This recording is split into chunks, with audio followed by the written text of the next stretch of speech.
All right, let's go ahead and call the Senate to order. Sergeant at Arms will please secure the chamber doors. Members, please take your seats. Madam Clerk, please call the roll. Mr. President, A falling tower of bills here. All right. This morning we are very pleased to again have we had a pastor who was unable to make it, and our one and only stand-in who's always on call and able to join us, Reverend Amin Flowers of Life Church Ministries in Brooklyn, Maryland, guest of me. So please rise for the invocation.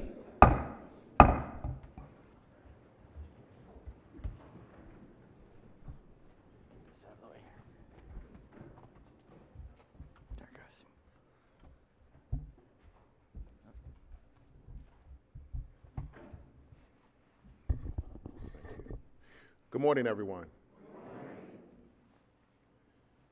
In honor of celebrating the Great Love Day on yesterday, our prayer will be centered this morning around the thought of love. To the one who sits high and looks low, we say good morning. We are here in the spirit of renewed hope and love towards us. We ask that you shine your grace and your mercy toward us. Today, we celebrate your love for us as we promote policies that show our love and affection for our great state. We ask that your power reaches all those who are in search of wisdom and words to help make their lives better. We pray for our judicial system and our juveniles. We pray for our judges and jurors. We pray for our teachers and students. We pray for our leaders and those who follow. We pray for our small businesses and bus drivers. We pray for our schools and those who struggle to make the ends meet. We believe you are moving from Overly to Oakland and from Eastern Avenue to the Eastern Shore. We are reminded that the scripture tells us, teaches us, and trains us, and requires us to act justly and to love mercy. So today, we remind us that love reaches, love reclaims, love returns, love restores, love rejoices. Love doesn't react. Love doesn't respond loudly. Love doesn't repay with unkindness. And love doesn't reduce. We thank you for our position. Now, God, remind us that if we are going to save the people, then we must serve the people. And if we are going to lead the people, then we must love the people. This is our prayer. Amen. Thank you, sir. Bless you. Wonderful. Thank you. Thank you. I am going to now do the business of the church. Please do. Wonderful. Thank you, sir.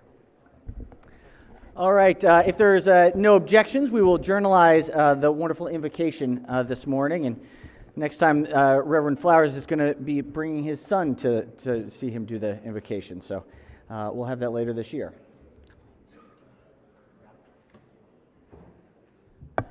All right. Has everyone recorded their presence in the chamber? It appears so. The clerk will take the call. With 45 members in the chamber and a quorum being present, the Senate of Maryland is now in session. Let's see. We have guests. Let's do guests quickly because I think some of them have to leave. Do we have? Let's see. Students with us. Do we have this from the protocol committee? Guests? No? Senator from Baltimore County? Guests today? Towson High School? No? Do we have students from Towson available? Yes, Senator from, nope, not here? Well, actually, I do have a student from Towson. Oh, well, Senator may proceed. So I got a call a couple of weeks ago from a young man who had applied to be a page, and he goes to Towson High School, but the PAGE program was full. So I said, well, I've got a better idea for you. Why don't you shadow me 3 times during the session, once in February, once in March, and once in April. So today's here. This is his first day of shadowing him. Please welcome Owen Bott. Welcome, welcome. Thanks for joining us. All right, Senator from Montgomery County, followed by the Senator from Baltimore City. Thank you, Mr. President. Across the nation, I think there are 104 HBCUs across the United States of America, 4 of which are here and native to the state of Maryland. So we have HBCU students here joining us, watching Democracy in Action. So I just want to, if they could stand up and be recognized by the body, that'd be great. Wonderful. Welcome. Excellent. Thank you all for joining us today, and hope you have a wonderful day in Annapolis. Senator from Baltimore City, followed by the Senator from Baltimore County. Thank you, Mr. President. Members of the body, please join me in welcoming the Black Caucus pages. Shadows are here with us today, and my particular person that is shadowing me, I want to give a special shout out to Praise Alayode. Excellent. Welcome. Welcome. Second, I would also like the body to join me in recognizing Chesapeake Physicians for Social Responsibility, who are in the balcony, and particularly 41st District resident, Dr. Gwen Dubois. And they would like to have everyone that's available join them after session for pizza party at Harry Brown's. Excellent. Very good. Well, thank you. Welcome, welcome. Thank you for joining us today. Senator from Baltimore County. Thank you very much, Mr. President. Colleagues, please join me in welcoming my fabulous interns this session. Simone Conrad, she is a grad student in the Johns Hopkins School of Public Health, and Marcus Jones, he is also a 3L at University of Maryland School of Law, and he's getting his public health degree as well at the University of Maryland. They have been really terrific additions to our office and have done some really great work this session. Thank you. Excellent. Welcome. Thank you for your service and work with us. All right. Any other introductions? Any other introductions? If not, we do have a number of wonderful guests from the Appointments Office. We're going to get our Senator from Prince George's, our Majority Whip. Thank you, Mr. President. I want to reiterate the fact that this is Legislative Black Caucus Day in Maryland, in the great state of Maryland. But I want you to be particularly recognize the students that are representing Coppin State University, the University of Maryland Eastern Shore, Bowie State University, and Morgan State University. Ladies and gentlemen, those are our historical black colleges and universities in the great state of Maryland. I'd like for them to stand again, and would you all please give them a round of applause. Thank you, Senator. Senator from District 18. Thank you, Mr. President. Joining us today are representatives from our statewide PTA. The Maryland statewide PTA is called Free State PTA, and they are in the gallery above us. Please welcome them. Wonderful. Free State Welcome. PTA. Welcome to our friends in the Free State PTA. Great to see you all. Thank you. Thanks for your work. All right. Any more? Did we miss anyone? If not, so be considered the reading of the journal from the prior legislative day. Let's get through our introductions quickly. We've got Senate Bill Calendar 42. Clerk will read the bills. Senate Bill 1143, Senator Kagan, persons providing lobbyist compensation statement of political contributions exception for nonprofits, rules. Senate Bill Majority 11... Leader moves so be considered the reading of the bills. They will be referred to the Rules Committee. We have some bond initiatives. This is calendar number 29. Clerk will read the bond initiatives. Number 1, Senator Watson, White Marsh Sacred Heart Cemetery Restoration Project, Budget and Taxation. Number 2, Senator Elfrith, Earl Conservation Center, Budget and Taxation. Majority Leader moves so be considered the reading of the bond initiatives. They will be referred to the Capital Budget Subcommittee. Our next order of business is the introduction of the green bag nominees, and I would like to invite the Secretary of Appointments to join me up here on the dais to officially hand over as she is coming up. If we could have let's welcome the Secretary of Appointments, Tisha Edwards. Great to see you. All yours. Hello, everyone. Best day of the year, third best day of the year, opening of session, Valentine's Day, and now Green Bag Day. Senate President and Senators, it is my pleasure to bring to you today 166 appointments for boards and commissions to serve at the state of Maryland. These appointees are not only high caliber individuals, but they are representative of the rich diversity of our great state. So thank you so much, Senate President. Thank you. A little lighter than last That's year. right, a little Just bit. a little bit lighter. Excellent, More to come, though. Deal. Well, thank you very much. Thank you, sir. Yes. I appreciate you. The clerk will read the message. Dear President Ferguson, in accordance with Article 2, Section 13 of the Constitution of Maryland, I am pleased to submit the following appointment nominations for confirmation by the Maryland State Senate. These individuals bring exceptional knowledge and ability to the offices for which they have been nominated. I am confident they will provide the strength of experience and leadership to install confidence among all of our citizens and ensure we succeed in our commitment to leave no Marylander behind. I look forward to your favorable approval of these nominations. Thank you for your assistance and support. Sincerely, Wes Moore, Governor. Message having been read is journalized, and the appointments will be referred to the Executive Nominations Committee for consideration. Let's see if our Executive Nominations Chair had a personal appointment that he was very, very, very, very sorry to not be here today, but sends his regards, and we look forward to moving forward with these, and thank the Secretary and the office for all of the hard work of vetting these individuals, and we know we were a little bit early this year and appreciate the accommodation of the adjusted calendar, so thank you all very much. Excellent. All right, let's see, do we have any further business on executive nominations? If not, thank you all and appreciate you all, and we'll see you shortly. I'm sure we'll see you on Monday evening, or maybe the Monday after, I think. Monday after. All right, we've got the report on the Committee of Budget and Taxation. This is report number 3. Clerk will read the first bill. Senate Bill 72, Senator McCray, tobacco tax stamp refunds lost due to theft, favorable with 2 amendments. Chair recognizes the bill sponsor as the floor leader. Thank you, Mr. President. Senate Bill 72, as amended, authorizes a purchase of tobacco tax stamps to receive a refund for tobacco tax stamps lost due to theft. If the stolen property is recovered, the claimant must notify the comptroller and return any funds received under the bill. In addition to other penalties authorized by law, a taxpayer is subject to a fine of double the amount of any refund received under the bill for making a false claim. There are 2 committee amendments, Mr. President. One makes technical changes to the title, and the second committee amendment clarifies the scope of the bill applies to a claimant who buys tobacco tax stamps. Move adoption of the committee report, Mr. President. Floor leader moves for the adoption of the 2 committee amendments and the favorable committee report. On the amendments, any discussion? Any objections? Without objection, the 2 committee amendments are adopted. Question now is on the amended report. Any discussion? Any objections?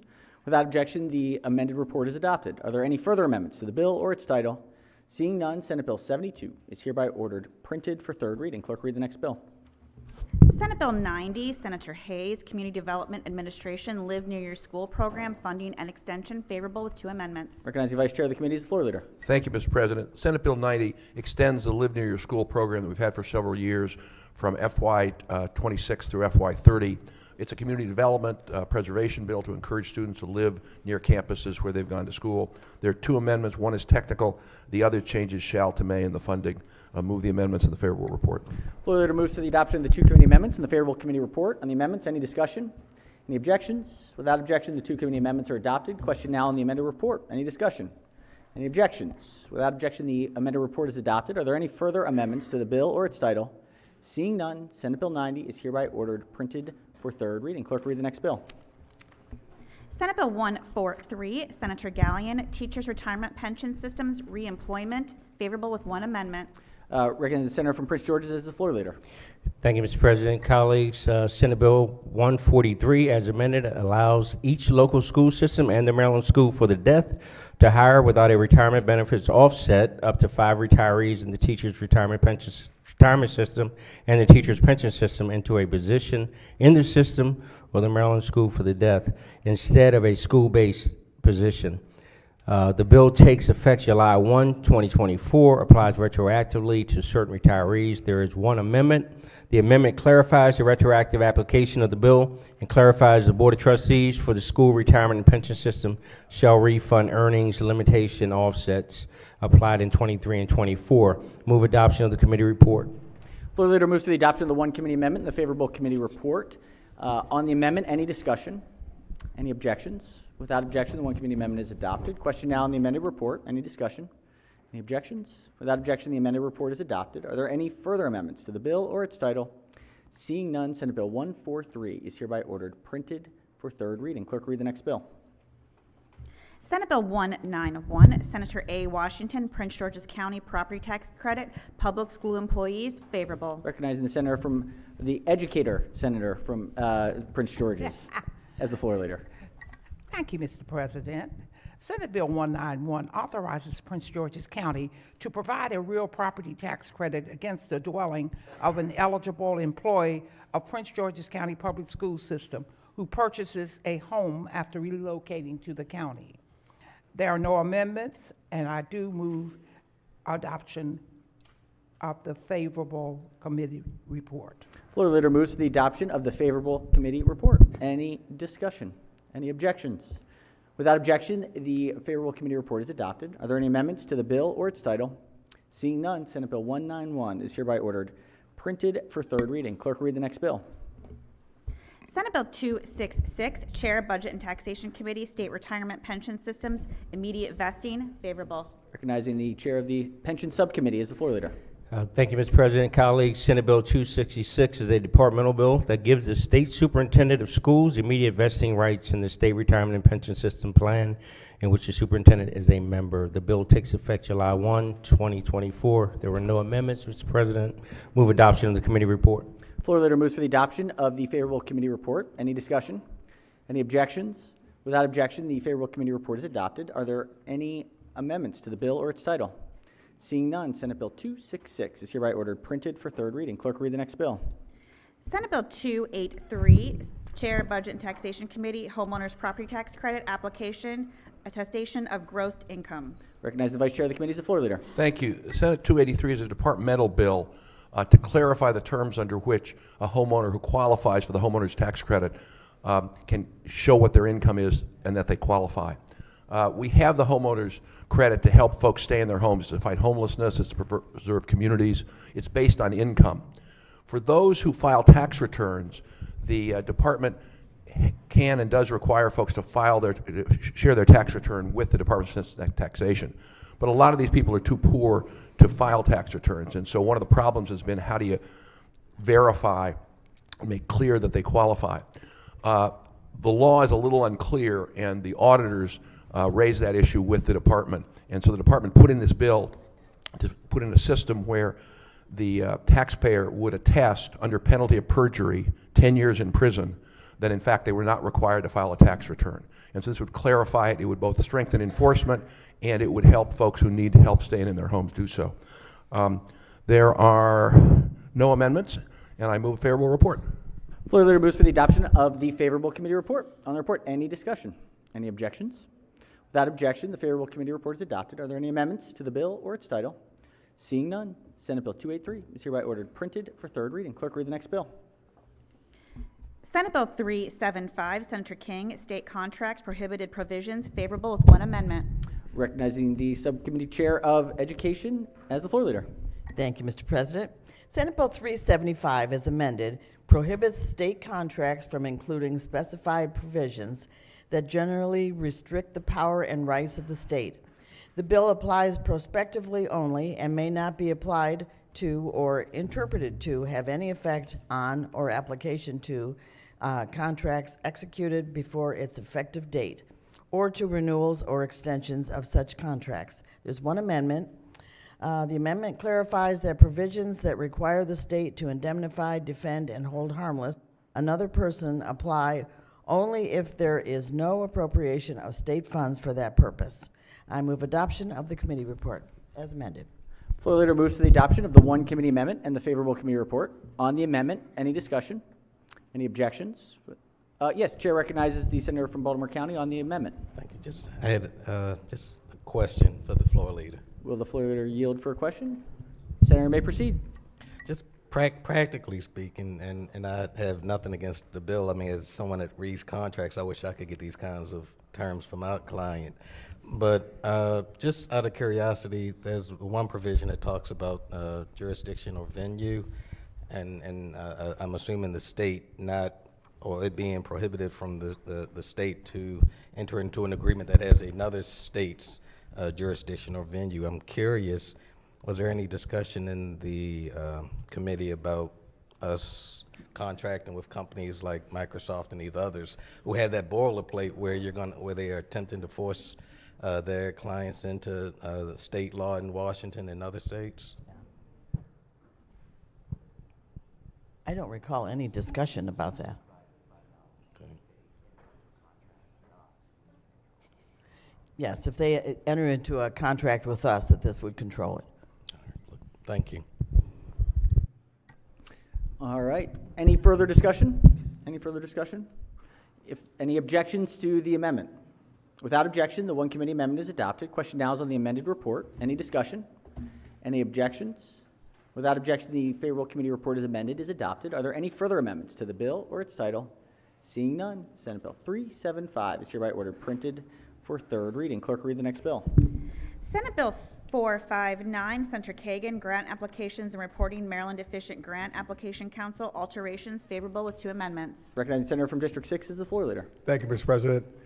Senate Bill 459, as amended, extended the termination date and related reporting deadlines for the Maryland Efficient Grant Application Council by 4 years, adding the comptroller and the comptroller designee as a member of the council.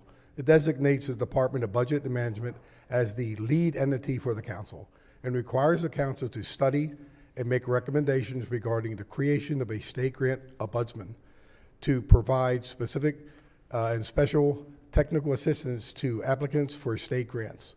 The bill is sunsetted for June 30th, 2029, and there are 2 amendments. There's a technical amendment, and it strikes the additional legislated auditor to the council and adds the DBM as the lead entity, and it extends the sunset to 2029. I move adoption of the committee report. Thank you, Mr. President. Floor leader moves for the adoption of the 2 committee amendments in the favorable committee report. Any discussion?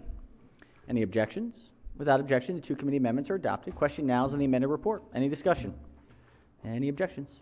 Without objection, the amended report is adopted. Are there any further amendments to the bill or its title? Seeing none, Senate Bill 459 is hereby ordered printed for third reading. Clerk, read the next bill. Senate Bill 502, Senator McKay, Allegheny County Property Tax Credit, Evergreen Heritage Center, favorable. Senator from Western Maryland is the floor leader. Thank you, Mr. President. Senate Bill 502 authorizes Allegheny County and the municipalities in the county to grant a property tax credit for property that's owned by Evergreen Heritage Center Foundation or the Evergreen Heritage Center Holdings. There are no amendments. Move adoption of the favorable committee report. Floor leader moves for the adoption of the favorable committee report. Any discussion? Any objections? Without objection, the favorable committee report is adopted. Are there any amendments to the bill or its title? Seeing none, Senate Bill 502 is hereby ordered printed for third reading. Clerk, read the next bill. Senate Bill 558, Senator McKay, Garrett County Procurement Bids and Contracts, favorable. Senator from Washington County is the floor leader. Thank you, Mr. President. Senate Bill 558 is a local bill that raises the contract value threshold from $25,000 to $50,000, above which the Board of County Commissioners of Garrett County or any employee of Garrett County must solicit bids in one or more newspapers. The bill also exempts contracts for professional services required to be licensed by the state of Maryland from the bid solicitation requirement, but otherwise authorizes such contracts to be solicited by written bids. There are no amendments. Move adoption of the committee report. Floor leader moves for the adoption of the favorable committee report. Any discussion? Any objections? Without objection, the favorable committee report is adopted. Are there any amendments to the bill or its title? Seeing none, Senate Bill 558 is hereby ordered printed for third reading. Clerk, read the next bill. Senate Bill 574, Senator Quarterman, Sales and Use Tax Exemption, Aircraft Parts and Equipment, Repeal of Reporting Requirement and Sunset, favorable with 1 amendment. Recognizing the bill sponsor is the floor leader. Thank you, Mr. President. Going for the trifecta here this morning. Senate Bill 574 repeals the termination date of Chapter 638 of 2020, which exempted the sale of certain aircraft parts and equipment from the state sales and use tax. This bill also repeals a reporting requirement for the Comptroller's Office. There's one committee amendment that adds sponsors to the bills. Move the adoption of the amendment and the favorable committee report. Floor leader moves to the adoption of the one committee amendment and the favorable committee report. On the amendment, any discussion? Any objections? Without objection, the one amendment is adopted. Question now is on the amended report. Any discussion? Any objections? Without objection, the favorable committee report as amended is adopted. Are there any further amendments to the bill or its title? Seeing none, Senate Bill 574 is hereby ordered printed for third reading. Clerk, read the next bill. Senate Bill 578, Senator Gazone, Professional and Volunteer Firefighter Innovative Cancer Screening Technologies Program funding, favorable with one amendment. Recognize the senator from District 11 as the floor leader. Thank you very much, Mr. President. Senate Bill 578 repeals the current $100,000 annual mandated appropriation for the Professional and Volunteer Fire Department Innovative Cancer Screening Technologies Program. And instead, beginning in 2025, the bill authorizes the governor to include at least $500,000 in the annual budget for the program. There's one amendment which adds co-sponsors. I move for the adoption of the committee report. Floor leader moves to the adoption of the one committee amendment and the favorable committee report. On the amendment, any discussion? Any objections? Without objection, the one committee amendment is adopted. Question now on the amended report. Any discussion?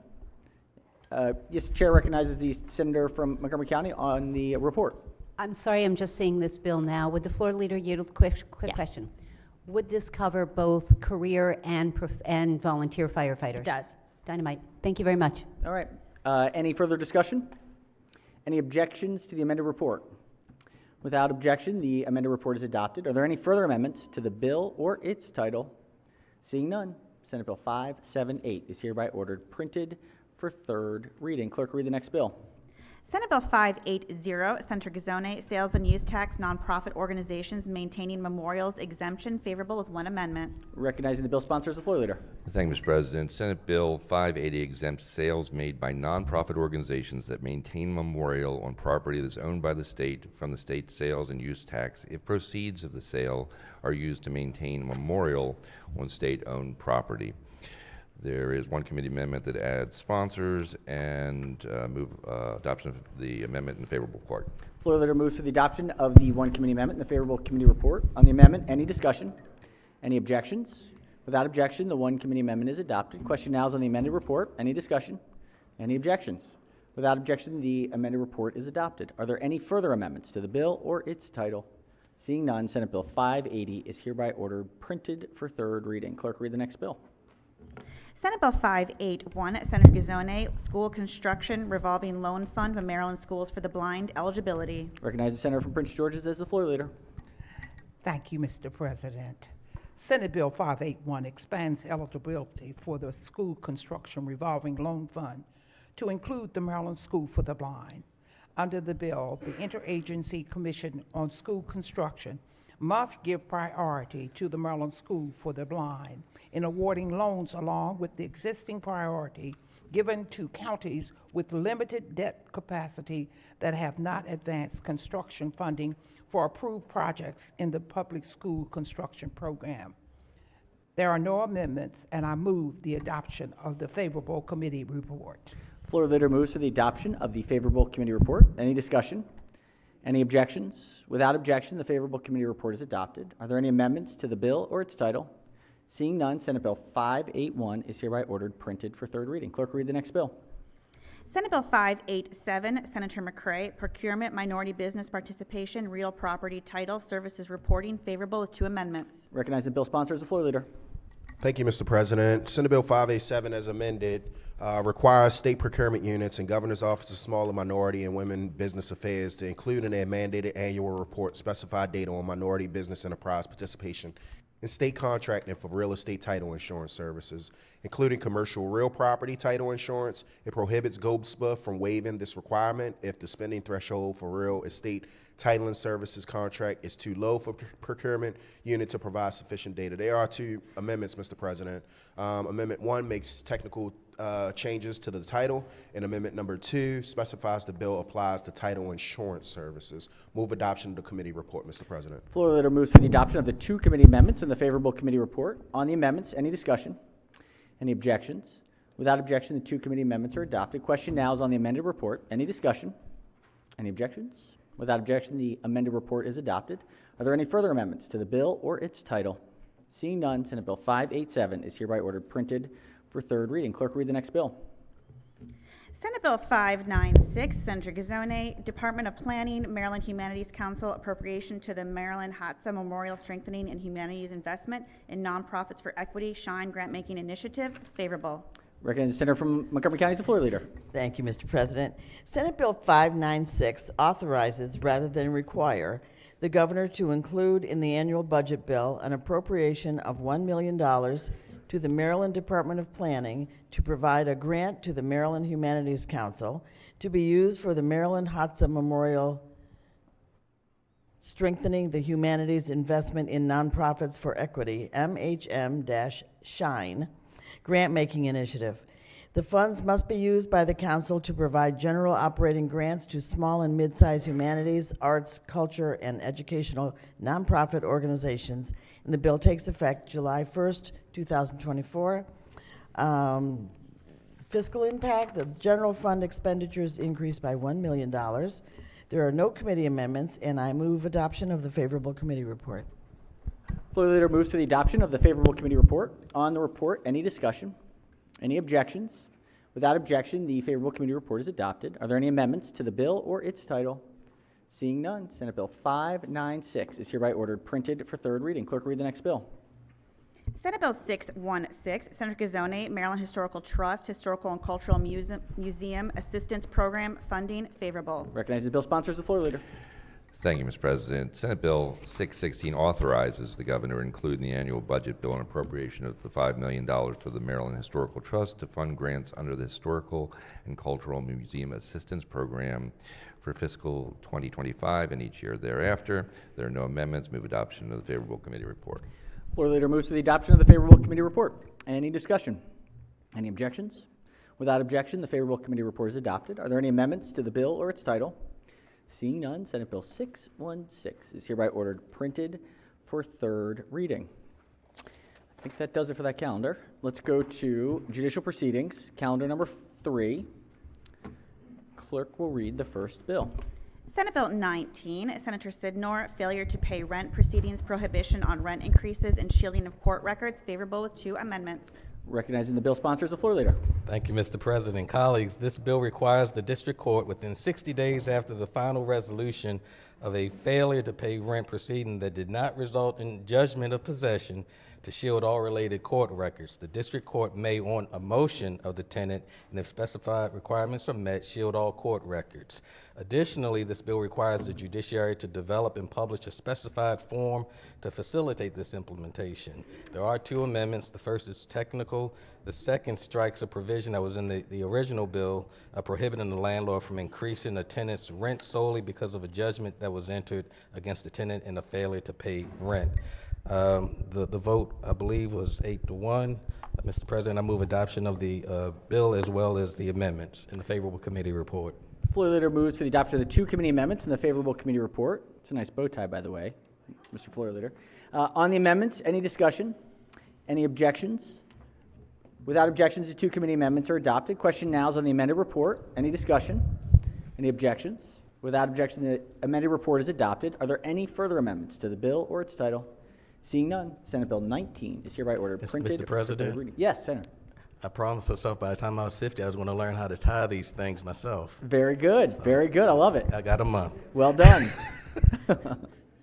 All right, clerk will read the next bill. Senate Bill 147, Senator West, real property access to council and eviction programs, mandated reports, favorable with 1 amendment. Recognize the bill sponsors, the floor leader. Thank you, Mr. President. This bill alters the annual reporting requirements for the Access to Counsel in Evictions program that is administered by the Maryland Legal Services Corporation. There is a single amendment which sunsets the provisions of the bill after June 30, 2027. There was no opposition to this bill. The vote of the committee was unanimous with 2 members absent. I move the adoption of the amendment as well as the favorable committee report. Floor leader moves to the adoption of the 1 committee amendment and the favorable committee report. On the amendment, any discussion? Any objections?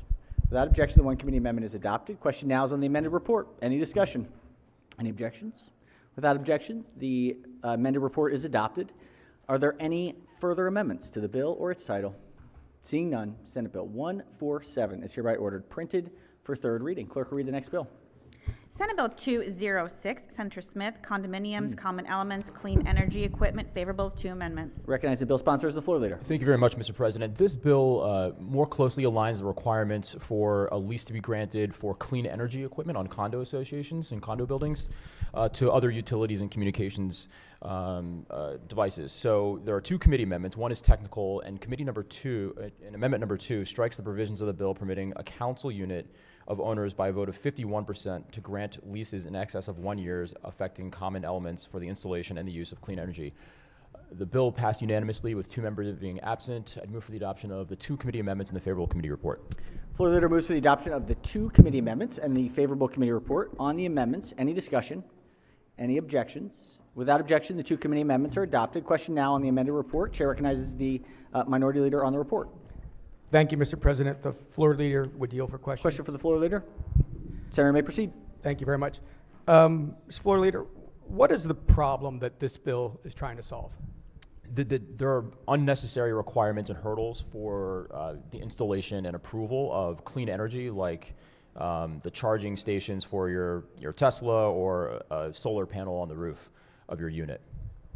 So right now, just without going into too much of the details, but right now you have to go through a relatively arduous process of getting approval of 2/3 of the condominium owners, like so everyone within the unit, within the development, which also triggers a notification requirement for all of the mortgagees. So if you have a larger community and you have several people getting financing from several different financial institutions or banks, then you're gonna have to notify them. It triggers this long process. So this streamlines that process to align it more closely to other utilities and communications equipment, like your cable, your phone, water, and the like.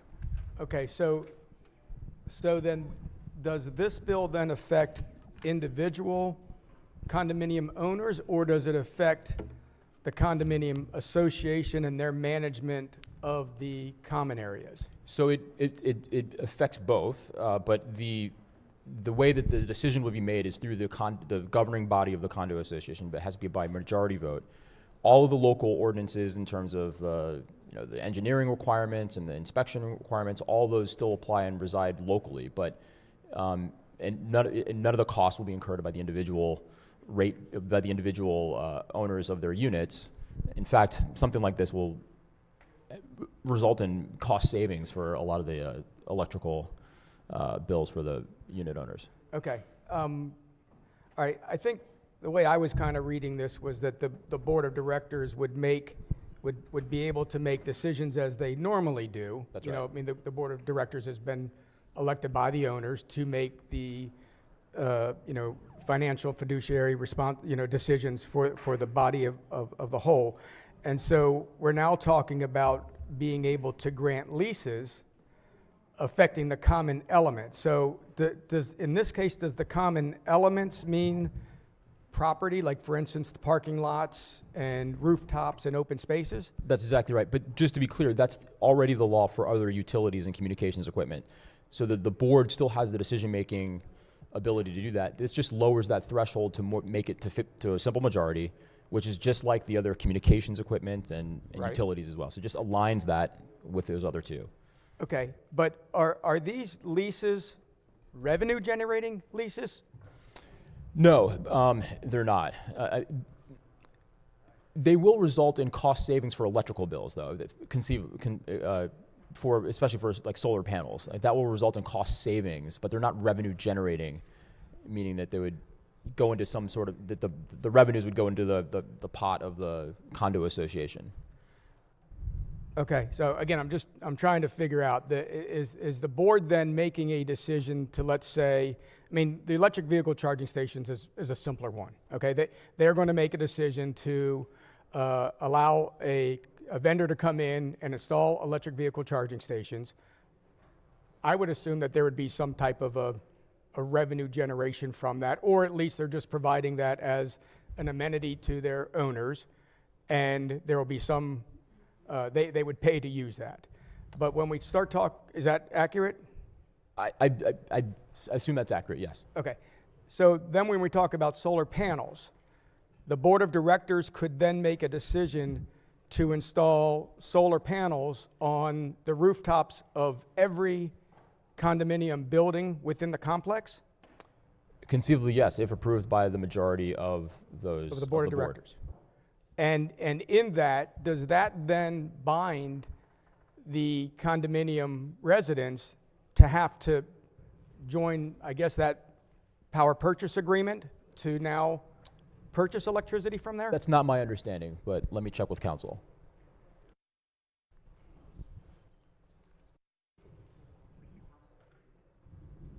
They're binding the council of unit owners.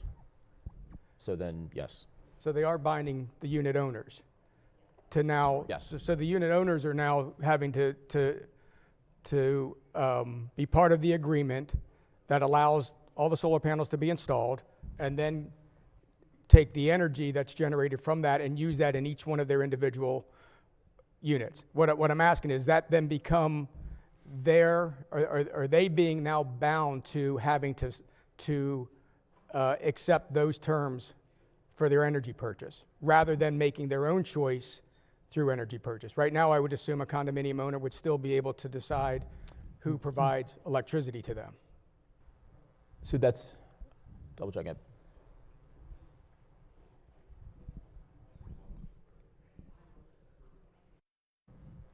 So the bylaws of the condo association would still control this. So the answer would be yes. I mean, if the board agrees to that, then that's the way that the condo is going to get their power. That's how that's going to go. Okay, so that potentially takes away the individual's choice in how they're going to get how they're going to be supplied electricity if the board, by unanimous decision, votes to allow the install of these. Which is exactly how the communications equipment and other utilities operate as well. It's the same process. You mean to tell me if you have cable or something in your individual Like unit? gas or electric. Gas or electric, the distribution of gas or electric, but again, are condominium owners not able to make the choice in who supplies it?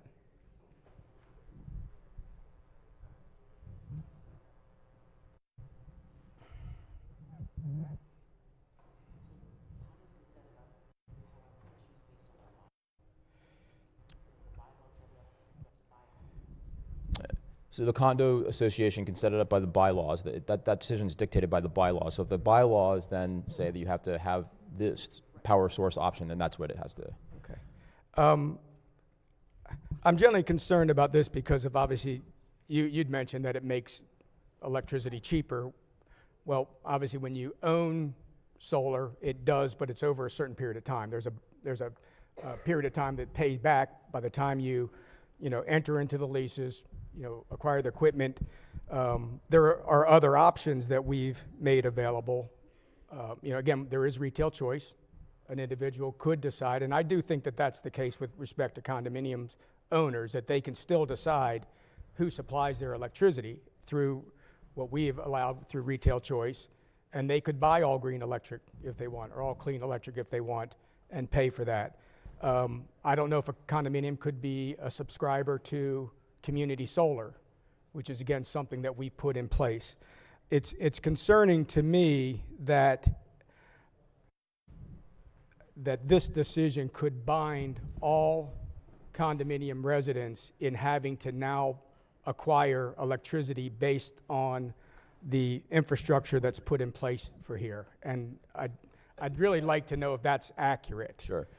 We can special order this until the appropriate time tomorrow, but I would just say that that's why you focus on the process, because this is akin to all the other decisions that are made through the board for communications equipment and for other utilities. And so if those concerns would reside with those other issues as well. And that's why it's important to focus on the process. So the governing body of this unit is going to make those decisions in consultation with the folks that they represent, right, and make those decisions that the majority of the owners want. So that's why I would just go to focusing more on the process, but I will get those answers for you if you'd like And me again, to special order. I appreciate it. I can understand that aspect of it. I also would like just clarification if this doesn't mean revenue generating leases. So for instance, if a condominium has open space available, are they able to now contract with a solar developer to allow them to utilize that land to bring revenue in, or does it require a power purchase agreement where the condominium is doing that. And again, to make sure that this is focused either on the common elements of a condominium association, or does it reflect down to each an Mr. individual President, yeah, I residence? mean, it does affect the common elements. Mr. President, that line of question did not come up in committee.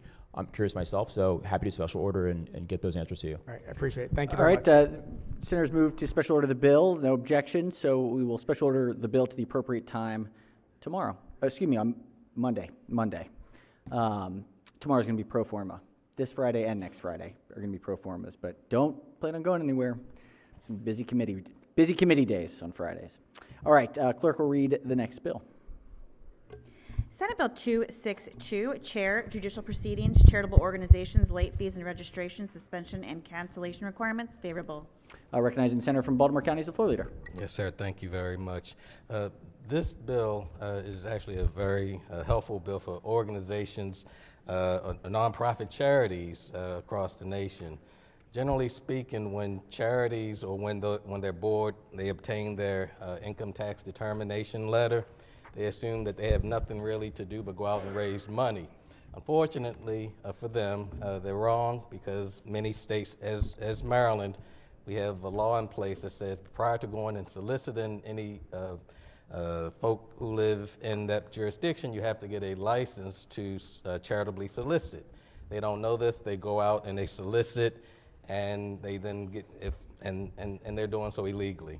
And they could be fined. So what this bill does, and it's a departmental bill, it authorizes the Secretary of State to suspend or waive the imposition or collection of late filing fees for charitable organizations and establish related regulations as specified. The bill establishes that a late fee may not be considered a delinquent account or debt requiring referral to the Central Collection Unit for collection purposes. The bill also establishes how the Secretary of State may cancel the registration of a charitable organization that fails to file specified reports, and how a charitable organization may request the Secretary of State to reinstate a canceled registration.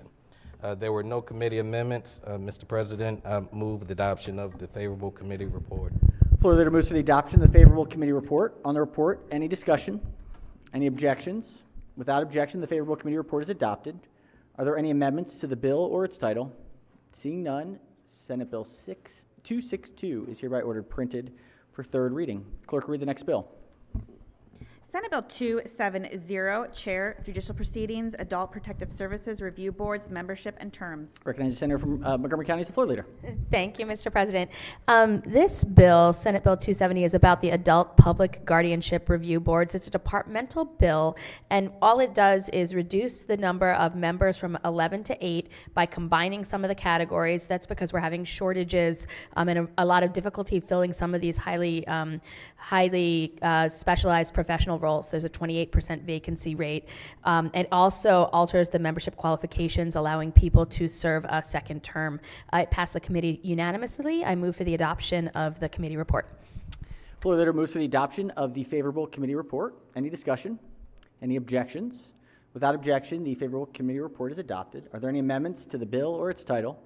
Seeing none, Senate Bill 270 is hereby ordered printed for third reading. Clerk, read the next bill. Senate Bill 280, Chair, Judicial Proceedings, Notarial Acts, Protest Form Requirements, repeal. Recognizing the senator from Baltimore County is the floor leader.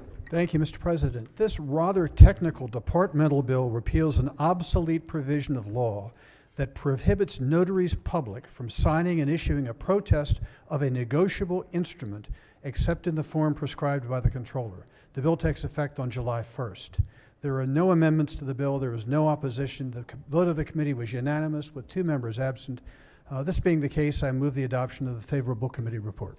Floor leader moves to the adoption of the favorable committee report. Any discussion? Any objections? Without objection, the favorable committee report is adopted. Are there any amendments to the bill or its title? Seeing none, Senate Bill Senate Bill 280 is hereby ordered printed for third reading. All right, onwards to Judicial Proceedings report. Oh, Chair recognizes the senator from the 38th District. Thank you, Mr. President. For purposes of an introduction for a guest that needs to leave, Senator, if my colleagues and friends would please welcome Melanie Purcell, representing Maryland's Coast on Economic Development Day. If Melanie's here, if you could wait. Welcome. Yes, she is. Welcome, welcome. Thanks for joining us. Well, we're at a break. We have some rough news out of Sarasota this morning. It looks like Kyle Bradish has a UCL sprain. Never good for the O's. All right, let's go to calendar number 4. Clerk, read the first bill. Senate Bill 55, Senator Smith, Vehicle Laws, Disabled Veterans Registration Plates Issuance. Favorable with one amendment. Recognizing the bill sponsor is the floor leader. Thank you very much, Mr. President. Right now, you can only get a disabled veteran's plate if you are 100%, if you furnish proof that you're a 100% disabled veteran. This bill drops that standard from 55%. If you're 55% to 99%, you can still be eligible for the plate. The reason we do this is because a lot of disabilities that military veterans suffer from, like PTSD and the like, don't get you up to that 100%. So this is more inclusive and reflective of the service that our veterans have come home with. So with that, there's one committee amendment. It adds sponsors.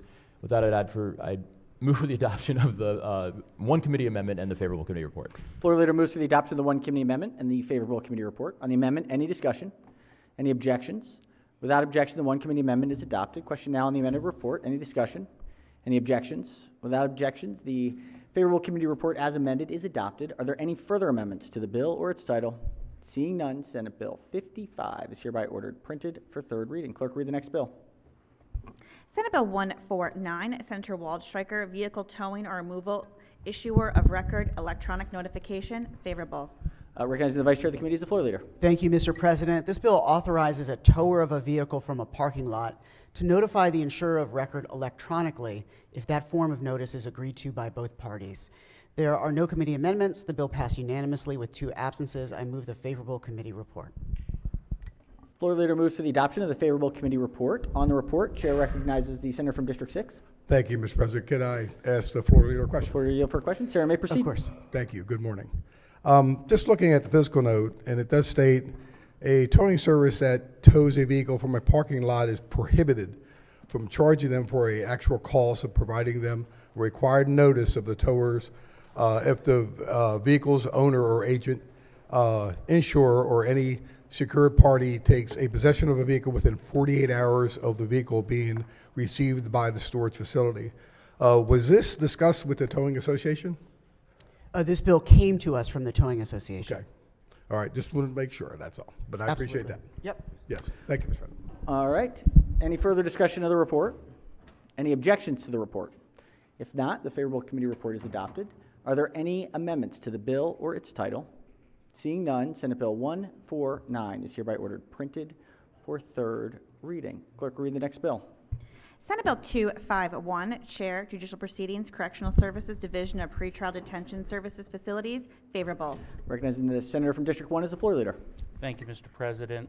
Colleagues, this is a department bill that updates the obsolete references to the facilities and positions within the Division of Pretrial Detention and Services in the Department of Public Safety and Correctional Services. There are no amendments to the bill. The committee did recommend this favorable, so I move a favorable committee report. Floor leader moves to the adoption of the favorable committee report. On the report, any discussion? Any objections? Without objection, the favorable committee report is adopted. Are there any amendments to the bill or its title? Seeing none, Senate Bill 251 is hereby ordered printed for third reading. Clerk, read the next bill. Senate Bill 254, Chair, Judicial Proceedings, Vehicle Laws, Motor Vehicle Insurance Companies Requirements. Favorable with one amendment. Recognizing Chair of the Committee is the floor leader. Thank you, Mr. President. The MVA operates an online verification system for insurance. So when you have a car, you get it insured. You have to submit that to the MVA, but then also it goes up to the insurer syncs it up to an online verification system. 66% of the current insurers in Maryland participate in this program. This bill requires that every insurer sync up to this system, this online verification system. There's one committee amendment, Mr. President. It just bumps back the effective date to January 1st, 2025. I move for the adoption of the one amendment in the favorable committee report. Floor leader moves for the adoption of the one committee amendment and the favorable committee report. On the amendment, any discussion? Any objections? Without objection, the one committee amendment is adopted. Question now is on the amended report. Any discussion? Any objections? Without objection, the amended report is adopted. Are there any further amendments to the bill or its title? Seeing none, Senate Bill 254 is hereby ordered printed for third reading. Clerk, read the next bill. Senate Bill 267, Chair, Judicial Proceedings, Motor Vehicle Administration, Death Certificates, Issuance of Copies. Favorable with 2 amendments. Recognizing the senator from District 44 is the floor leader. Thank you very much. This bill, as amended, is a departmental bill. It authorizes Motor Vehicle Administration to access and issue copies of death certificates and to set and collect corresponding fees. There were two amendments. The first is technical. The second adds references to collecting fees for copies of death certificates that were mistakenly omitted from the bill as drafted. Mr. President, I move the adoption of the amendments and the favorable and the bill in the favorable committee report. Floor Leader moves for the adoption of the two committee amendments and the favorable committee report. On the amendments, any discussion? Any objections? Without objection, the two committee amendments are adopted. Question now is on the amended report. Any discussion? Any objections? Without objection, the amended report is adopted. Are there any further amendments to the bill or its title? Seeing none, Senate Bill 267 is hereby ordered printed for third reading. Clerk, read the next bill. Senate Bill 275, Chair, Judicial Proceedings, Vehicle Laws, Special Registration Plates, Gold Star, and Next of Kin Families, favorable with two amendments. Recognize the Senator from District 4 as the floor leader. Thank you, Mr. President. As amended, SB 275, this departmental bill authorizes the recipient of a U.S. Department of Defense Next of Kin lapel button to apply for special registration plates similar to Gold Star family recipients under current law, therefore identifying the family of members of the armed forces who lost their lives in service to our country. This bill also waives the one-time fee for the issuance of such special registration plates. There are two amendments. Amendment number 1 is technical. Amendment number 2 removes a requirement that the name and rank of the deceased service member appear on the plates. I move the favorable adoption of the amendments and the favorable committee report. Floor Leader moves for the adoption of the two committee amendments and the favorable committee report. On the amendments, any discussion? Any objections? Without objection, the two committee amendments are adopted. Question now is on the amended report. Any discussion? Any objections? Without objection, the amended report is adopted. Are there any further amendments to the bill or its title? Seeing none, Senate Bill 275 is hereby ordered printed for third reading. Clerk, read the next bill. Senate Bill 285, Chair, Judicial Proceedings, Vehicle Registration Fee due to Outstanding Warrant, repeal, favorable.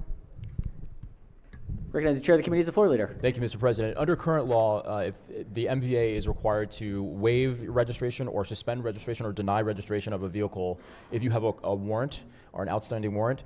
And once you've satisfied the outstanding warrant, you're then eligible to get your registration. And to go through that process, you must pay a small fee. This bill just removes the fee from that process once you've satisfied your outstanding warrant. There are no committee amendments. I move for the adoption of the favorable committee report.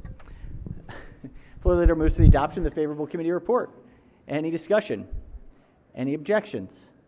Without objection, the favorable committee report is adopted. Are there any further amendments to the bill or any amendments to the bill or its title? Seeing none, Senate Bill 285 is hereby ordered printed for third reading. All right, we have another one out of judicial proceedings. This is calendar number 5. Clerk will read the first bill. Senate Bill 4, Senator Waldstreicher, Criminal Procedure, Victims' Rights, Notification of Release from Confinement, J.C. Webster's Victims' Rights Act, favorable with one amendment. Recognize the bill sponsor as the floor leader. Thank you, Mr. President. As amended, this bill requires a commitment unit to include the name and telephone number of the lead victim services employee of the appropriate state's attorney's office in the required notification given to a victim. There is one committee amendment. The amendment adds sponsors to the bill. The vote was unanimous with 2 absences. Mr. President, I move the amendment and the favorable committee report. Floor leader moves for the adoption of the one committee amendment and the favorable committee report. On the amendment, any discussion?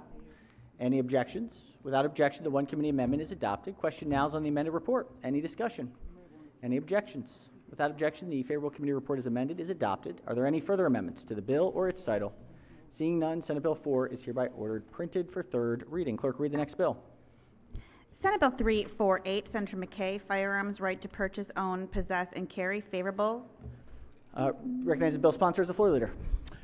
Thank you, Mr. President. Colleagues, this bill specifies that a person may not be denied the right to purchase, own, possess, or carry a firearm solely on the basis that the person is authorized to use medical cannabis under Title 36, Subtitle 3 of the Alcohol, Beverage, and Cannabis article.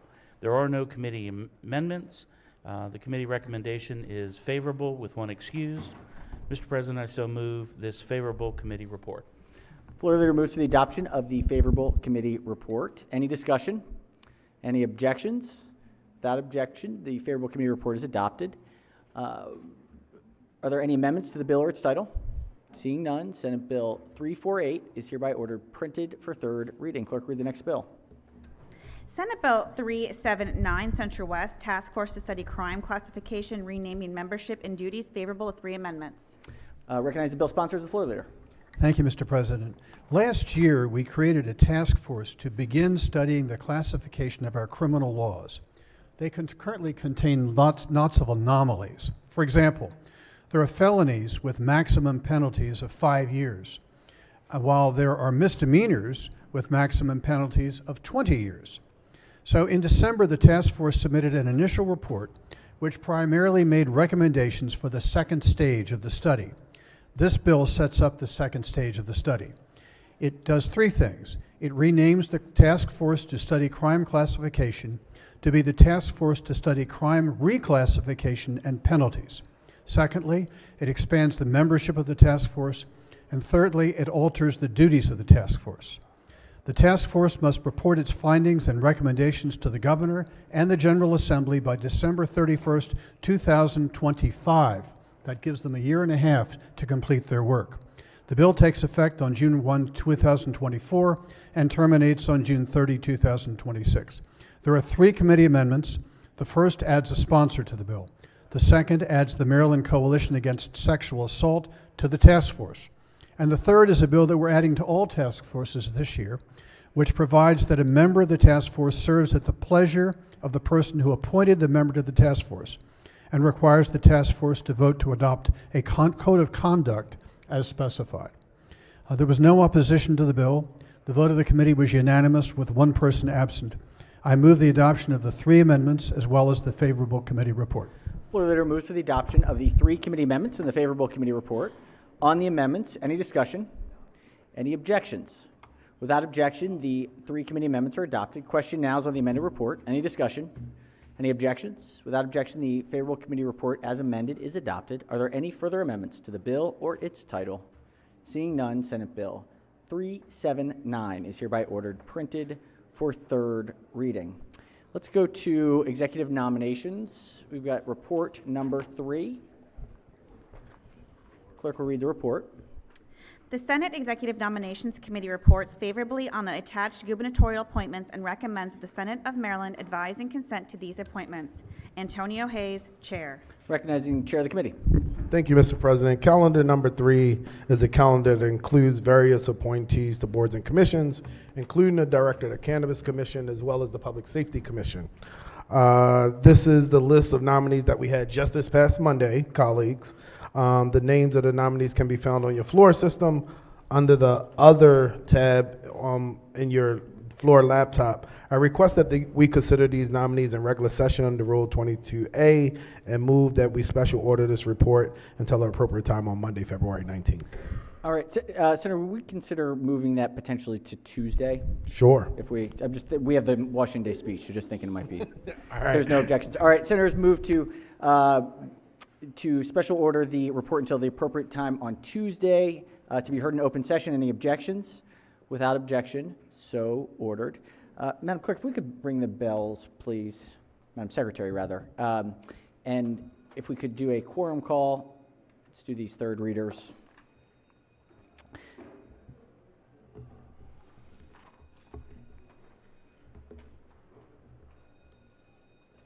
Mr. President. Has everyone recorded their presence? If so, the clerk will take the call. With 45 members in the chamber and a quorum being present, the Senate of Maryland remains in session. Let's start with third reading calendar number 12. Clerk will read the first bill. Senate Bill 342, Senator McCray, Property Tax Renters Property Tax Relief Program, Assets and Calculation. Senate Bill 342 is on third reading for final passage. Any discussion? If not, the clerk will call the roll. Mr. President. Has everyone recorded their vote? Anyone wish to change their vote, explain their vote? If not, the clerk will take the call. With 46 of votes in the affirmative, Senate Bill 342, having received a constitutional majority, is declared passed. Clerk will read the next bill. Senate Bill 430, Senator M. Washington, Community Health Safety Works Grant Program and Fund Establishment. Senate Bill 430 is on third reading for final passage. Any discussion? Can we ask them to... What is this? All right. Third reading of a final passage. Any discussion? If not, clerk will call the roll. Mr. President, Has everyone recorded their vote? Anyone wish to change their vote, explain their vote? If not, the clerk will take the call. With 46 votes in the affirmative, Senate Bill 430, having received a constitutional majority, is declared passed. Clerk will read the next bill. Excuse me, I'm sorry. Let's go to number 13. Calendar 13. Clerk will read the first bill. Senate Bill 20, Senator Simon Ayer, Environment Cox Creek Citizens Oversight Committee alterations. Senate Bill 20 is on third reading for final passage. Any discussion? If not, clerk will call the roll. Mr. President, Has everyone recorded their vote? Anyone wish to change their vote, explain their vote? If not, the clerk will take the call. With 46 votes in the affirmative, Senate Bill 20, having received a constitutional majority, is declared passed. Clerk will read the next bill. Senate Bill 27, Senator Guile, Cosmetology Licensure Compact. Senate Bill 27 is on third reading for final passage. Any discussion? If not, clerk will call the roll. Mr. President, Has everyone recorded their vote? Anyone wish to change their vote, explain their vote? If not, the clerk will take the call. With 46 votes in the affirmative, Senate Bill 27, having received a constitutional majority, is declared passed. Clerk will read the next bill. Senate Bill 33, Senator Rosa Pepp, More Opportunities for Career-Focused Students Act of 2024. Senate Bill 33 is on third reading for final passage. Any discussion? If not, clerk will call the roll. Mr. President, Has everyone recorded their vote? Anyone wish to change their vote, explain their vote? If not, the clerk will take the call. With 46 votes in the affirmative, Senate Bill 33, having received a constitutional majority, is declared passed. Clerk will read the next bill. Senate Bill 109, Senator Guile, State Employees Parental Bereavement Leave. Senate Bill 109 is on third reading for final passage. Any discussion? If not, clerk will call the roll. Mr. President, Has everyone recorded their vote? Anyone wish to change their vote, explain their vote? If not, the clerk will take the call. With 46 votes in the affirmative, Senate Bill 109, having received a constitutional majority, is declared passed. Clerk, read the next bill. Senate Bill 115, Senator Kagan, Election Law Recounts Procedures. This is an emergency bill. Senate Bill 115 is on third reading for final passage. Senators, this is an emergency bill. Any discussion? If not, clerk will call the roll. Mr. President, Has everyone recorded their vote? Anyone wish to change their vote, explain their vote? If not, the clerk will take the call. With 46 votes in the affirmative, Senate Bill 115, having received a constitutional majority, is declared passed. Clerk will read the next bill. Senate Bill 133, Senator Klossmeyer, State Employees' Rights and Protections, Personnel Actions and Harassments, Investigation of Complaints. Senate Bill 133 is on third reading for final passage. Any discussion? If not, clerk will call the roll. Mr. President, Has everyone recorded their vote? Anyone wish to change their vote? Explain their vote. If not, the clerk will take the call. With 36 votes in the affirmative, Senate Bill 133, having received a constitutional majority, is declared passed. Clerk will read the next bill. Senate Bill 144, Senator Hedelman, Medical Records, Fees, Attorneys Representing Patients. Senate Bill 144 is on third reader for final passage. Any discussion? If not, the clerk will call the roll. Mr. President, Has everyone recorded their vote? Anyone wish to change their vote? Explain their vote. If not, the clerk will take the call. With 46 votes in the affirmative, Senate Bill 144, having received a constitutional majority, is declared passed. Clerk will read the next bill. Senate Bill 205, Senator Hayes, University System of Maryland Board of Regents Membership. Senate Bill 205 is on third reading for final passage. Any discussion? If not, clerk will call the roll. Mr. President, Has everyone recorded their vote? Anyone wish to change their vote? Explain their vote. If not, the clerk will take the call. With 46 votes in the affirmative, Senate Bill 205, having received a constitutional majority, is declared passed. Let's go to calendar 14. Clerk will read the first bill. Senate Bill 207, Senator Bailey, Natural Resources, Northern Stakehead, common name. Not after this. Senate Bill 207, on third reader, final passage. Any discussion? If not, clerk will call the roll. Mr. President, Has everyone recorded their vote? Anyone wish to change their vote? Explain their vote? If not, On the Chesapeake Chana, the clerk will take the call. All right, interesting. All right, with 44 votes in the affirmative, Senate Bill 207, having received a constitutional majority, is declared passed. Clerk will read the next bill. Senate Bill 209, Chair, Finance Committee, Economic Development, Maryland Economic Development Commission's alterations. Senate Bill 209 is on third reading for final passage. Any discussion? If not, clerk will call the roll. Mr. President?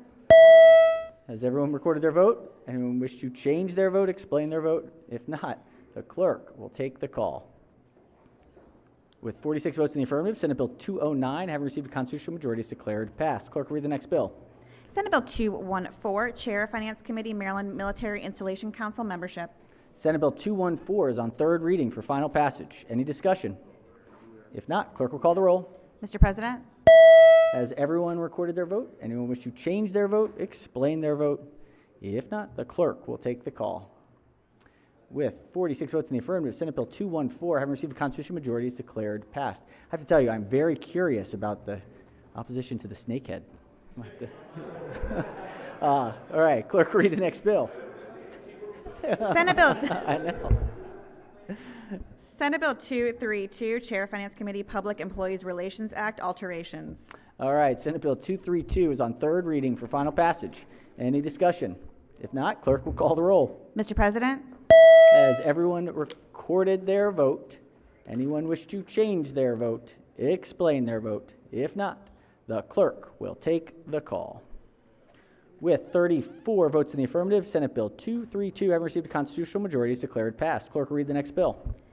Senate Bill 242, Chair, Finance Committee, State Board of Social Work Examiner, Sunset Extension. Senate Bill 242 is on third reading for final passage. Any discussion? If not, clerk will call the roll. Mr. President? Has everyone recorded their vote? Anyone wish to change their vote, explain their vote? If not, the clerk will take the call. With 45 votes in the affirmative, Senate Bill 242, having received a constitutional majority, is declared passed. Clerk will read the next bill.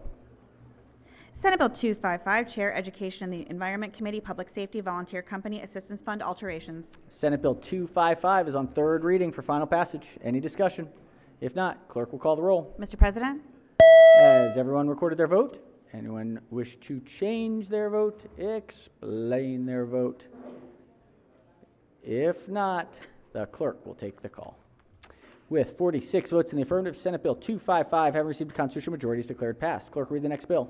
Senate Bill 281, Chair, Education, Energy, and the Environment Committee, Natural Resources, Submerged Aquatic Vegetation, Alteration or Removal Requirements. Senate Bill 281, third reading, final passage. Any discussion? If not, clerk will call the roll. Mr. President? Has everyone recorded their vote? Anyone wish to change their vote, explain their vote? If not, the clerk will take the call. With 46 votes in the affirmative, Senate Bill 281, having received a constitutional majority, is declared passed. Did more on this one. Clerk will read the next bill. Senate Bill 284, Charter, Education, Energy, and the Environment Committee, Natural Resources, Sale, Barter, or Exchange of Mounted Specimens from Decedent's Estate. Senate Bill 284 is on third reading for final passage. Any discussion? If not, clerk will call the roll. Mr. President? Has everyone recorded their vote? Anyone wish to change their vote, explain their vote? If not, the clerk will take the call. With 46 votes in the affirmative, Senate Bill 284, having received a constitutional majority, is declared passed. Senator from the 45th District. Have guests in the gallery, Mr. President. Senator may proceed. Thank you. It's been brought to my attention that we have Greater Grace Christian Academy in the gallery. If you could stand up to be recognized. Excellent. Welcome. Welcome. Thank you, Mr. President. Thank you, Senator. Wonderful. We also are joined by the House Pages. Welcome to the House Pages. Thank you all for joining us today. We've got a busy floor day today. All right, we've got calendar number 15, third readers. Clerk will read the first bill. Senate Bill 291, Chair, Education, and the Environment Committee, Persons Doing Business, Disclosures Requirements. Senate Bill 291 is on third reader for final passage. Any discussion? If not, clerk will call the roll. Mr. President? Has everyone recorded their vote? Anyone wish to change their vote, explain their vote? If not, the clerk will take the call. With 46 votes in the affirmative, Senate Bill 291, having received a constitutional majority, is declared passed. Clerk will read the next bill. Senate Bill 297, Chair, Education, Energy, and the Environment Committee, State Board for Professional Engineers, Engineer Member Qualifications. Senate Bill 297 is on third reading for final passage. Any discussion? If not, clerk will call the roll. Mr. President, Has everyone recorded their vote? Anyone wish to change their vote? Explain their vote. If not, the clerk will take the call. 46 votes in the affirmative. Senate Bill 297, having received a constitutional majority, is declared passed. Clerk will read the next bill. Senate Bill 309, Chair, Education, Energy, and the Environment Committee, Sustainable Growth, Subcabinet, and repeal of the Office of Smart Growth. Senate Bill 309 is on third reader for final passage. Any discussion? If not, clerk will call the roll. Mr. President, Has everyone recorded their vote? Anyone wish to change their vote? Explain their vote. If not, the clerk will take the call. With 46 votes in the affirmative, Senate Bill 309, having received a constitutional majority, is declared passed. Clerk will read the next bill. Senate Bill 336, Senator Klossmeyer, Insurance Producing Licensing Requirements, Education Experience. Senate Bill 336 is on third reading for final passage. Any discussion? If not, clerk will call the roll. Mr. President, Has everyone recorded their vote? Anyone wish to change their vote? Explain their vote. If not, the clerk will take the call. With 46 votes in the affirmative, Senate Bill 336, having received a constitutional majority, is declared passed. Clerk will read the next bill. Senate Bill 337, Senator Feldman, Environment Commission on Climate Change Membership Additions. Senate Bill 337 is on third reading for final passage. Any discussion? If not, clerk will call the roll. Mr. President, Has everyone recorded their vote? Anyone wish to change their vote? Explain their vote. If not, the clerk will take the call. With 46 votes in the affirmative, Senate Bill 337, having received a constitutional majority, is declared passed. Clerk will read the next bill. Senate Bill 358, Senator McCray, Economic Development, Maryland Technology Developing Corporation Applications Reporting Requirements. Senate Bill 358 is on third reading for final passage. And any discussion? If not, clerk will call the roll. Mr. President, Has everyone recorded their vote? Anyone wish to change their vote? Explain their vote. If not, the clerk will take the call. With 46 votes in the affirmative, Senate Bill 358, having received a constitutional majority, is declared passed. Clerk will read the next bill. Senate Bill 372, Senator Feldman, Election Law Deadline for Selection of Lieutenant Governor. This is a constitutional amendment. Senate Bill 372 is on third reading for final passage. Senators, this is a constitutional amendment. Any discussion? If not, clerk will call the roll. Mr. President, Has everyone recorded their vote? Anyone wish to change their vote? Explain their vote. If not, the clerk will take the call. With 40 votes in the affirmative, Senate Bill 372, having received a constitutional majority, is declared passed. Clerk will read the next bill. Senate Bill 444, Senator Zucker, Maryland Longitudinal Data System Center, Student Information, United States Census Bureau. Senate Bill 444 is on third reading for final passage. Any discussion? If not, clerk will call the roll. Mr. President, Has everyone recorded their vote? Anyone wish to change their vote? Explain their vote. If not, the clerk will take the call. With 46 votes in the affirmative, Senate Bill 444, having received a constitutional majority, is declared passed. We've got one order of business left today, which is the special order calendar, number 17. Clerk will read the bill. Senate Bill 325, Senator Brooks, Maryland Paint Stewardship. Question is on the adoption of the favorable report. All right, question is on the favorable committee report. Recognize the floor leader. Thank you, Mr. President. First, I want to thank the Honorable Senator from District 5 for making me a copy of his amendments prior to session. And colleagues, the amendment makes the assessment optional. President, we're not on the amendment yet. Oh, sorry. Oh, apologies. We are on the report. Recognize the minority leader on the report. Thank you, Mr. President. If the floor leader would yield again, but for questions about the bill. Questions on the report? Senator may proceed. Thank you, Mr. President. Sorry. I think the minority leader has some questions on the report. Yeah, questions on the report. Before we report? get to the amendment. On the report, sure. On the bill itself. I know it's been discussed a little bit, but if we can jump a little bit forward in the bill to the actual program itself. We know that the program has to be set up by a organization, a nonprofit organization. I think Paint Care US is the big group. Are there any other groups besides Paint Care US that have done these types of programs? Right now, Paint Care is the one company that's the 501c3 that's handling this particular Handling program. this throughout Yes. other states. So there's That only, is correct. There's only one right now. Right. So that would mean that they would be the one that submits the plan to Department of Environment. Department of Environment would then have to approve that plan, right? That is correct. program. Okay. Paint US then would be the one that determines the additional tax on every can of paint? They make that determination? No, that determination is done by MDE, Maryland Department of the Environment. MDE determines what the additional tax is on every can of paint. That is correct. And in the past, that has looked between 60 cents and maybe $1.25 a can. Does that sound accurate? That is accurate. Okay. Do you know in the programs that Paint US has, or Paint Care US has done before, does the customer's receipt show what that additional tax is on a line item basis? Let me. Yes, it is. It is about disclosures, so the receipt would show that. Yes. So the receipt would show that I bought a can of paint for $55. There's a $1.25 additional tax, and then there's regular sales tax on that, right? Yes.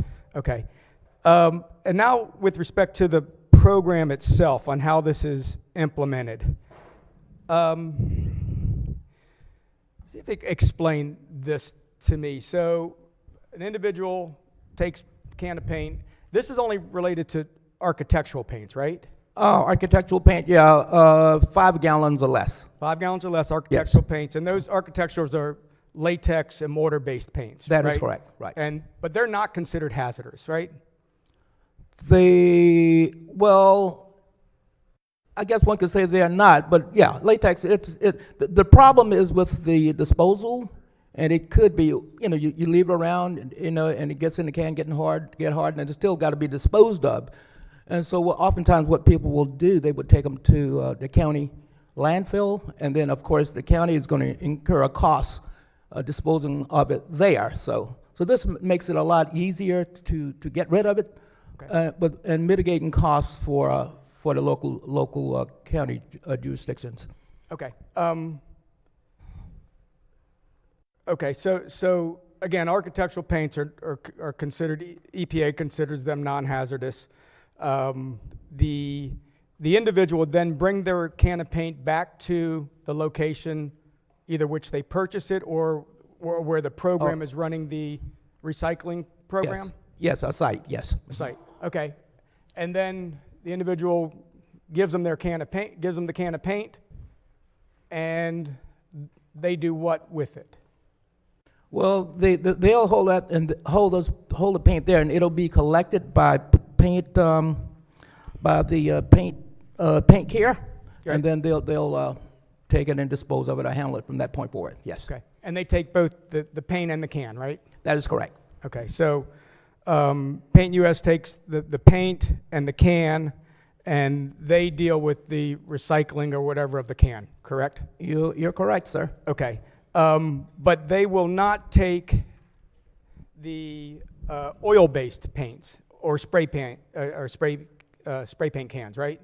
Or will they? Under my understanding, they will take all paint. They will take all paints? Yes. Okay. All right. So the program collects the paint, collects the cans. This was not considered a deposit by any means. So the individual does not get any money back in return the way that we've seen deposits on bottles and things of that nature, right? No, they do not. This is an assessment. Okay. And that assessment is used to fund the program. Okay. What's considered successful for the program? Did Paint Care give any type of metrics to say that they would expect to receive a certain percentage of cans brought back? I mean, how do we judge whether this has been successful or not? Well, if we were to consider that we're getting this stuff, getting this hazardous material out of the environment, then that would be, it provides a very a safe means for people to dispose of household hazard product, and that in itself would make it easier for people to dispose of it. Yeah, no, and I can understand that. It is acceptable, however, to put kitty litter into a can of paint, seal it, and bring that to a landfill as well, too, right?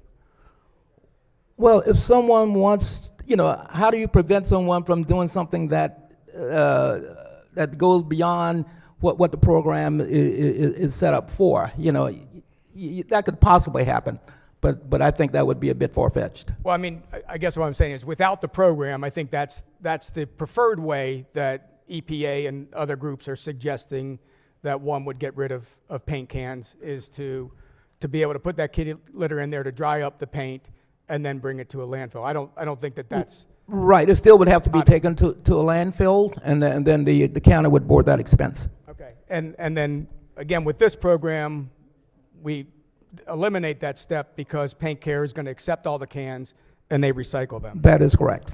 So, okay. All right. Thank you very much, Mr. Flurley. I appreciate the questions. You're quite welcome. Thank you, Senator.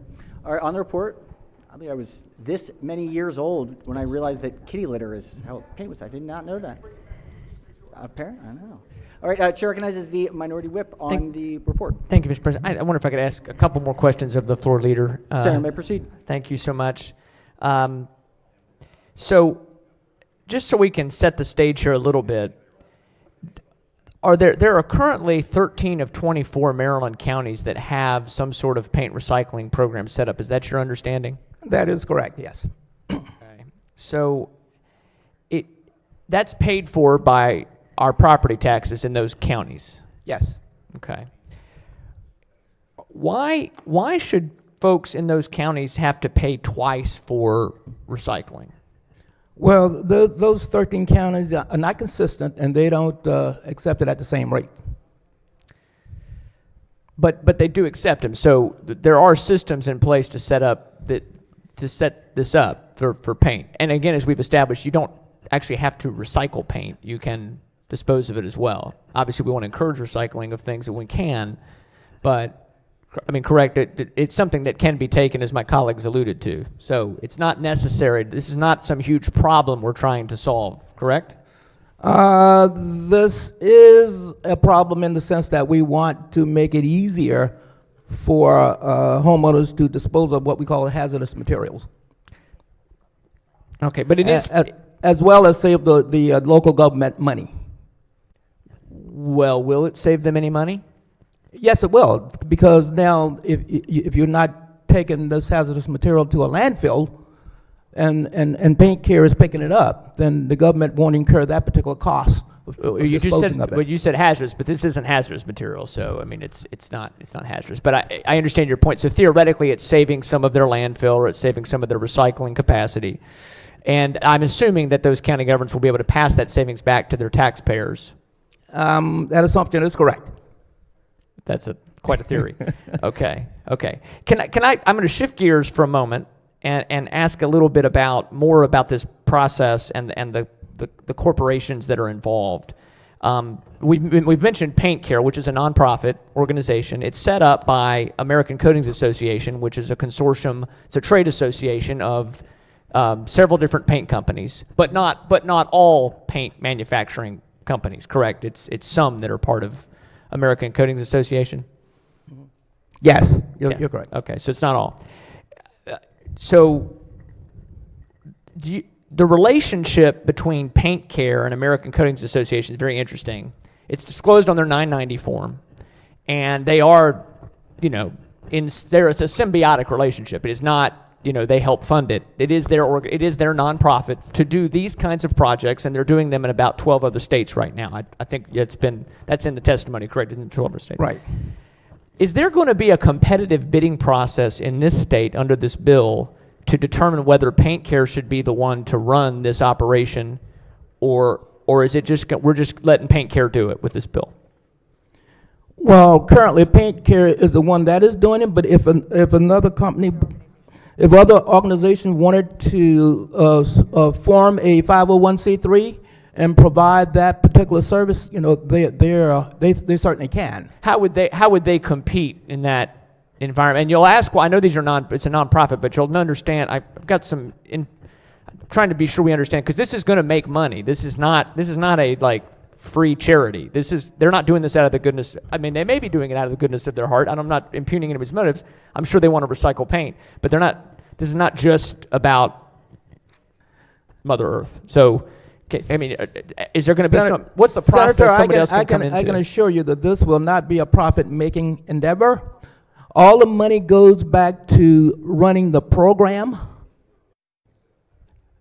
Yeah, there's a fee in there for the order to come and audit, but once I mean, the MDE will look at that every 5 years, or even more often if they wanted to. If they'd like to. Yeah. If they'd like to, yes. And then they can, if there is an excess, then what they'll do is adjust the fees. They can adjust it downward, or they can adjust it upward. And they'll refund the overcharge to the taxpayers. No, they'll just reduce the fees. Oh, okay. So where will that extra money go if they were to overcharge over the course of 5 years? Well, it will stay in. There's a trust fund, a recycling trust fund, and it'll stay there. But there should not be an excess there. They'll Okay. just keep So reducing the fee. taxpayers at point of sale could potentially have overpaid for 2, 3, 4, 5 years, but the money will, don't worry, stay in a safe trust fund where It'll be the retailers. It's an assessment. It's not a tax liability. It's an assessment. on the retailers is who funds that fund. The purchasers, the people who purchase the paint, they'll be paying that additional amount at the point of sale. And then when they buy paint again in the future, then that assessment should be less if there's an excess in the fund. Right, but they will have passed that on in the form of a new sales tax to taxpayers. So they'll just, but they can sleep with the knowledge they may have been overcharged for several years, but now the money is in a trust fund to be taken care of. Okay, thank you so much. That's very helpful. Yes. I'd like to. Now, mind you, there is an annual report that MDE can make the adjustment if need be. So we'll get an annual report every year, and MDE can choose to then intervene every time they get the report? Of course they can. They will look at it. They'll make that determination. MDE will make the determination. So, okay, so I'm just breaking this down. So there's a there's a 5-year check, but that is like every 5 years they have to make a determination. But they could look every year, and I hope if they're listening, the folks will check every year and then make some evaluation. I'm assuming they will to be sure we're not overcharging taxpayers for cans of paint for the new sales tax we're creating. So I appreciate that. That's very helpful. There's just so much interesting stuff here, Mr. President. So as I look at this, I think one of the challenges we see, and I can try to make in the form of a question. I know we're not on third reader debate, but what I see is that this is an organization, a national corporate trade association with big, probably multinational in some cases, corporations that have decided to come together and form this paint care organization, which is great. Nothing wrong with that. Not everybody is a member of this organization. Not everybody is a member of American Coatings Association. Once again, everybody's free to choose. So what they're doing is they've gone state by state and set up a system where they have a nonprofit that brings in a lot of money and is the sole provider of services in most of these states, although I assume other nonprofits could get involved. And if you don't, in this state, comply with this bill and go along with the American Coating Associations and their members and these rules they've put in here, you can't sell paint here. So you have to, they're going into states and they're saying if you don't go along with what we're doing, you don't get to sell paint here. And so I think that's interesting. I mean, is that your understanding that if we pass this bill, another paint manufacturer who is not a member of this organization, or they don't have to be a member, but they have to comply with the rules of paint care, that they won't be able to sell paint in this state, correct?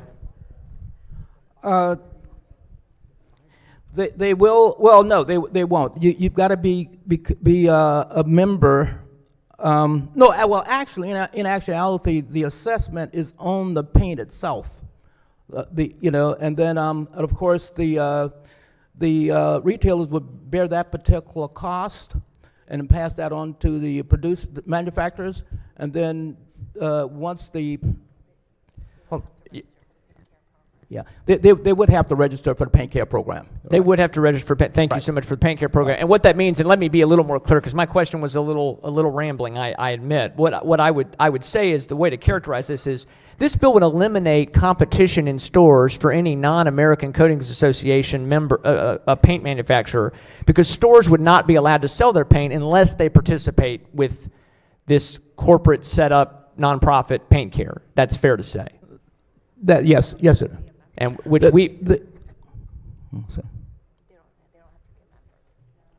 Yeah, they don't have to be a member. They can set up their own nonprofit in order to participate.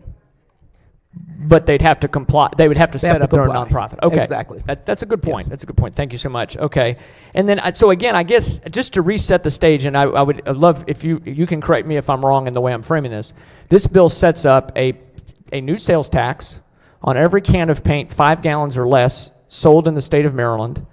Could be as much as $1 per can, could be a little more, maybe a little less. It's only supposed to, in fairness, it has to cover the cost of the program. It's not It's not allowed to be allegedly a moneymaker, although in some states they've had some issues like Minnesota where they've overcharged for a while.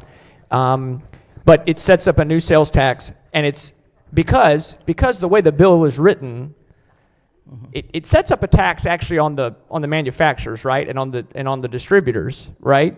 Is at the point of sale. But it's required that they do it at point of sale. They can't just absorb the cost. Right. Why aren't we just having why don't we just have the companies absorb the cost?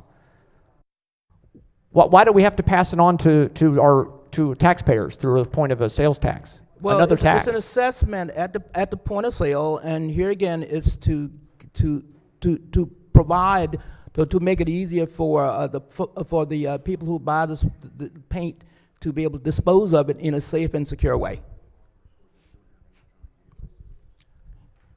If there are any, so I appreciate the answer, but just to be very crystal clear, what we have is a large corporations that have set up a system where they get to run a recycling program that they will benefit from because they get to recycle the paint, reuse the stuff, that they charge the industry for, including they force any of their competitors that don't want to go along with have to do this. And then they are forced, the retailers are required to absorb this cost, not absorb it, the retailers are then required to pass this on to taxpayers. So these huge corporations are getting taxpayers to pay for their feel-good program, which will help recycle paint, which is great, but it also will benefit them because they're going to be having people come back in the store, which of course all companies love to get people back into a store to drop the paint off. Yeah. The taxpayers will pay for this, correct? I mean, is that a fair assessment? Well, only the ones who make the purchase of paint. It's assessed on paint itself. Last question. Last question here before we get to maybe some amendment ideas. Well, I'm sorry. I know some folks are upset, but folks feel nickel and dime these days. It's tough out there for people.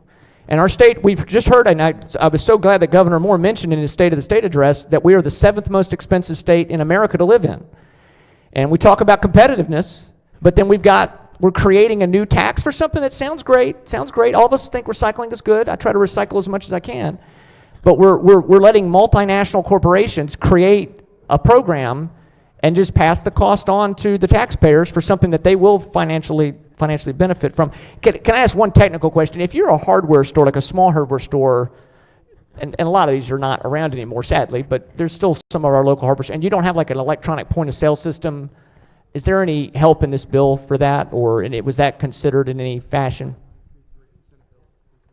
Would you repeat that question? If there's this was just mentioned to me by somebody here. I didn't have this plan to say, but if there's a I don't want to say a brand name, but there's little local hardware stores we have in some of our communities, and they, it's cash with maybe, they probably have credit card processing now, but they don't have an electronic point of sale system. Will they have to try to just add this on? How will they be able to handle this new tax? The same way they would handle their sales tax or any other, thing that requires, reporting. Okay. Yes. Okay. So, and then this is the last line of questioning here. So I just want to set the stage a little bit here, because I've talked about the corporations that have set this program up to force taxpayers to pay for their own recycling program that they want to run. They also are going to force competitors to knuckle under and do this as well, or otherwise they'll be frozen out of Maryland.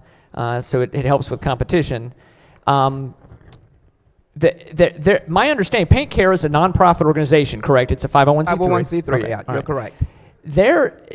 Part of what sort of rankles me, and I mentioned earlier about how Marylanders feel nickel and dimed, and how a high cost of living and doing business here also, which this certainly factors into with paint. I looked up the salaries, which are publicly available for Paint Care, and for a nonprofit, we've got, the CEO makes nearly $1 million a year, according to online sources that track nonprofits. The COO makes $308,000 a year.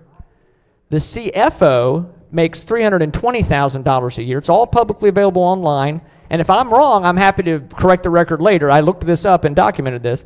They have a director of special projects that makes $215,000. They have a director of operations that makes $230,000 a year. They have a VP and general counsel makes $297,000 a year. And there's several other, I found some other ones that are making close to $200,000 for other jobs. And look, I don't begrudge anybody for making a good living. And, I understand it is a big undertaking to run a huge multi-state program like this to support, that's being, funded and supported by these corporations. But I feel like us making every Marylander that buys a can of paint spend an extra $1 on paint every time they buy a can. That's $1 per can. We weren't told, by the way, if it's done by weight or not. So if you buy a little small can or a 5-gallon, I don't know if the fee's any different or not. It doesn't really matter to me. You're adding a new sales tax on to a product that people use, for small businesses use and also individuals. To me, don't you feel like we ought to find a way to alleviate that potential burden when we consider how much money is flowing through this nonprofit? Senator, regardless of what their salaries are, the fees that are assessed here can only be used to fund the program. Wow. Well, I guess, boy. Yes. All right. Does the program include paying the staff of the organization? Do you know? Say again. When you say it has to go to fund the program, and I that's good, but does that include paying for the staff that helps to run the program? One contractual individual salary of about $57,000. I think the fringe benefits, operating expenses about $14,000. Just one moment, Senator. Okay. Vice Chair of the Committee, thank what you. purpose does Senator Rise? Thank you, Mr. President. I wonder if the floor leader would yield for a moment. Yes, I certainly will. Thank you. The senator from District 5, I just did a quick look also for a nonprofit. We have nonprofits that are what people think of, which are food pantries and battered women's shelters and homeless centers and all that, right? There are also others that are nonprofits, and you put this in air quotes, so I'm going to do the same. Johns Hopkins Hospital, this president made $3.2 million. Let's be very cautious about the executive Senator, vice president for Senator. finance, $1.6 million. Senator, let's just be very cautious about our. Okay. I just wanted to approach offer that data for the members Thank of the you. body. It's a very fair point, which I'll steer clear of naming any other nonprofits. I only mention this because it's germane to the bill. There are other nonprofits that get substantial state funds that pay very high salaries. I mean, happy to talk about that another time. But it also is true when you're running a world-renowned hospital, for example. It's a little different than when you're running a trade association's recycling program. I think that little different equivalents. Just my opinion. But I understand, fair point. I'm not disparaging that they make money at all. And I'm not disparaging that this group of corporations has gotten together with this trade association and want to do recycling, and I think that's great. But we're asking taxpayers to pay for it every time they buy a can of paint. And I think, especially when over half the state's counties already have some program that property taxpayers are paying for. So, Mr. President, with that, I would like to offer an amendment that I think would really help to address this issue. We're not quite there yet, Senator. Oh, we have to. Let's do this. Let's finish up on the report first. To see. I think I've concluded my line of questioning. Thank you, Excellent. Mr. All right. President. On the report, any further discussion on the report? If not, all in favor of the report say aye. Opposed, nay. The ayes have it. The favorable committee report is adopted. Minority Whip has an amendment. The pages will collect and distribute the senator's amendment. Mr. President, while we're having the amendment, could I ask for some clarification from the floor leader on just one point related to the line of inquiry, or should we wait until? Let's wait till we have okay, the senator has the floor with the amendment at the moment. It had to do with some phraseology, the minority leader and the minority whip, having to do with a term. So I just wanted to get a little clarification from the floor leader. Yeah. Well, yes, understood. Give us just one moment, though. One moment. Mr. President. Oh. All right, make sure we get it out there. Okay. Senator may proceed on the amendment. Of course. Thank you, Mr. President. So the amendment I have, which I did thank you to the floor leader for taking a look at it, and I think hopefully giving it deep consideration. But as I've mentioned, we have corporations that have set up this nonprofit, and they're going to fund a recycling program that I think we've documented. They're going to certainly recycle paint, which is great. They're also going to benefit from having this, and they're going to be forcing all competitors to go along with this law. And they're going to get all this material, they're going to recycle and be able to utilize the material. So I think it would be great if we, in the bill, on page 10, line 15, instead of telling retailers, including small retailers, that you shall pass this fee on, including large retailers, that you shall pass this fee along, I'm going to say that they cannot. We want to say you may not pass this fee along to our taxpayers at the point of sale. I think it would help to resolve some of the concerns here about shifting costs to those that can probably least afford it. And so, Mr. President, I would move the amendment and ask for the body's support. All right, the senator has moved the amendment. Let's recognize the floor leader on the amendment. Okay, Mr. President, first I want to thank the honorable senator from District 5 for providing me with a copy of the amendment prior to coming to the session on the floor. But this amendment makes the assessment optional, and this will not work. Yeah, revenues must be generated for the program to be effective. The Senate made a decision on this last year, voting in favor of this bill. The benefits of the bill to the environment, to consumers, and local government vastly outweighs the nominal assessment on a container of paint. Yeah. So I'm going to urge the body to resist this amendment. All right. On the amendment, let's go. Let's see. Are there any senators who have not yet spoken who wish to speak on the amendment? If not, we'll go back to the maker of the amendment. Thank you, Mr. President. Just in quick response, this does not take away the ability for there to be assessment. We're just not going to pass it on to taxpayers. So that's what this amendment does. It just it makes this not a paint tax really anymore. It's something that the industry can work out. So I would just urge the body to support removing the paint sales tax from the bill that gets passed on to consumers. Thank you, Mr. President. I would ask for a roll call. All right. Question remains on the amendment. Any further discussion? If not, on the amendment, the clerk will call the roll. Mr. President? Has everyone recorded their vote?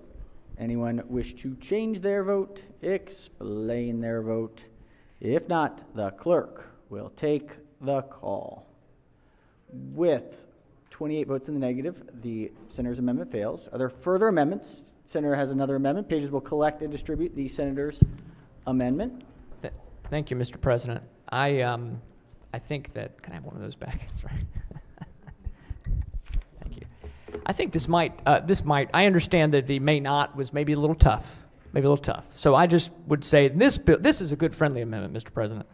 This would just say that the retailer may pass it along or may not. They don't have to. They can choose if they'd like to have the opportunity to save taxpayers some money, and perhaps they could even advertise that you don't pay the paint tax here. So I think this is actually a good, friendly amendment that would really improve the bill, and I would move the amendment to say that they may pass it along rather than they shall pass it along. Thank you, Mr. President. All right, Senator moves the amendment. Let's hear from the floor leader on the amendment. On the amendment, Mr. President, I'll say, very simply say the same string but a different yo-yo. So I'll ask the body to reject this amendment. All right, similar. Okay, on the amendment, further discussion? Further discussion? Just ask for another roll call, Mr. President. Senator requests a roll call. Are there any further discussion on the amendment? If not, the clerk will call the roll. Mr. President? Has everyone recorded their vote? Anyone wish to change their vote? Explain their vote? If not, the clerk will take the call. With 28 votes in the negative, the senator's amendment just barely fails. All right. Any further amendments to the bill or its title? Oh, sure. Can I just, before we maybe take up an additional amendment, would the floor leader yield for a question? Because there was some terminology that was actually a little bit confusing to me. And maybe you, when you're not in the state Senate, I know you're a tax professional. Yes. And I heard, I guess, no less than 15 times references to sales tax, paint tax, and the like. So just so I'm clear, this assessment, which is set by an independent third-party auditor commissioned by the Department of Environment, they set it, and it specifically only can cover the costs of the program, correct? That is correct. And there's no revenue flowing to our Budget and Tax Committee so that they can use that revenue or some excess to deploy for state priorities. Is that accurate? Again, I don't want to put That is words in also your- accurate, right. And so when we talk about, and in fact, I think you referenced that some counties actually support this very strongly, and this removes the responsibility for them to do some of this. So in fact, those counties are actually saving traditional in the traditional sense of the word, taxpayer money. Would that be accurate? That is accurate as well. So this reference, and so again, as a tax professional, I mean, you would agree, I hope, that this assessment to cover the costs of this program is not really a tax in any traditional sense, or as defined. I actually looked up what is in Wikipedia and definitionally a sales tax, a tax. This really would not, in your expert opinion, constitute such, right? Right. It is not a tax. It's an assessment. A tax goes to the government. Thank you, Mr. President. All right, thank you. Minority Leader has an amendment? Oh, excuse me. Let's go to the amendment, and then we'll go. So I think the senator from Baltimore County I may have an idea of where you're going, but no, procedural issue, if I'm correct. Okay. I thought he was going to. Senator from, or Minority Leader has an amendment. Pages will collect and distribute the senator's amendment. I need one. I thought he was going to respond that taxes fund government programs like this one, so it wasn't sure. I think it's a tax, and I think all of us can recognize that as well. And first, I do have an amendment to offer, and my apologies to the floor leader. It literally just walked in as we were listening to the chairman on his definitions of assessment, taxes, and fees. So if I could move forward with the amendment. Senator may explain the amendment. On page 11, line 10 deals with annual reporting that the organization has to bring back to the department, and I would imagine that we would get to evaluate that every year. Item number 3 reports on the volume and type of paint collected. And as I had mentioned before, I think it's important that we try to determine the success of this program. Again, if we're going to impose this tax on people that buy paint, we should be able to see if it is successful, just like they can look at any other programs run by the government. We do audits and we see if they're successful.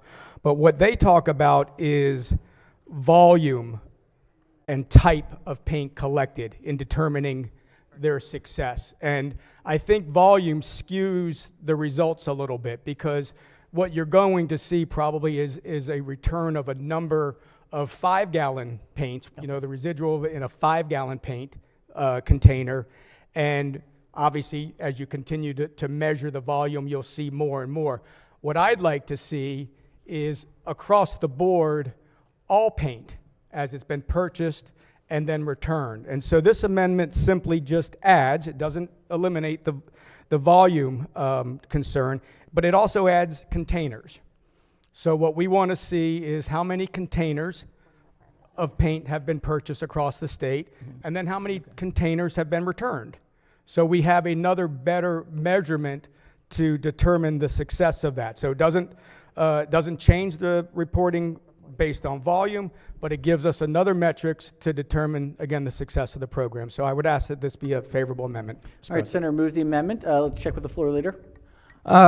Yes, Mr. President, I'm going to say that this is going to be very burdensome and onerous, and there are already reporting requirements that MDE has in place. So I'm going to ask the body to reject this amendment as well.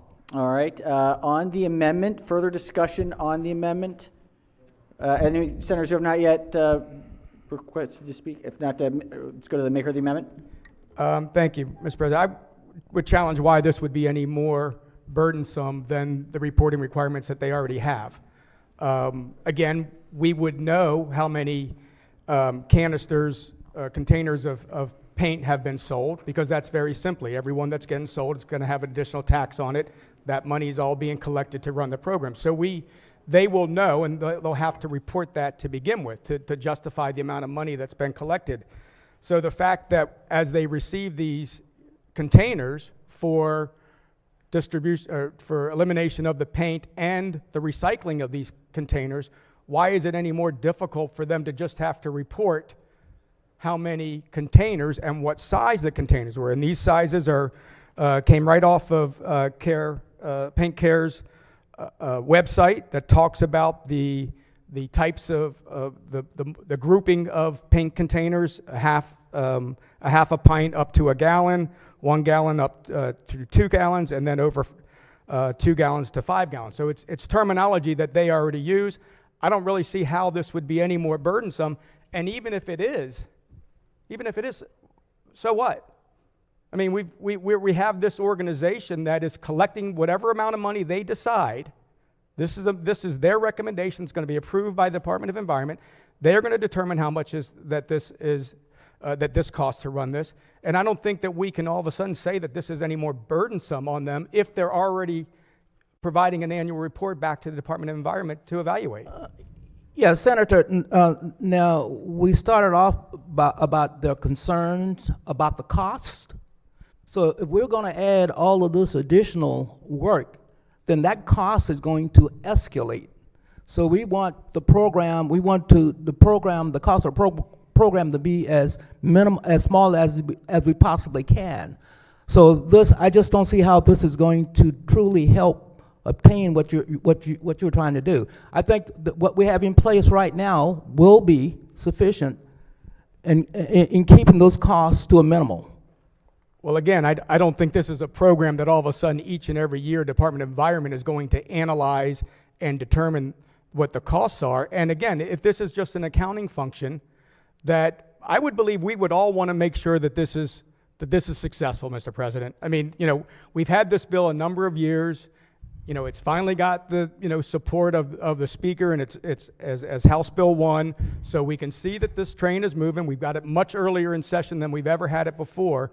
But I think it's good, transparent government to be able to determine if these programs work. And this is the first of, I'm sure, a few new taxes that this body is going to introduce to the citizens of Maryland this year. And I think it's important that we see if these are successful. And it's not asking for anything more than what they are already doing, other than to just say it's not just the volume of paint, but it's actually the containers. It doesn't seem like a whole lot more work for them to have to be able to provide that information, so that when they post on their website each year that they do, the citizens of Maryland can see if this has been a successful program. Yeah, Mr. President,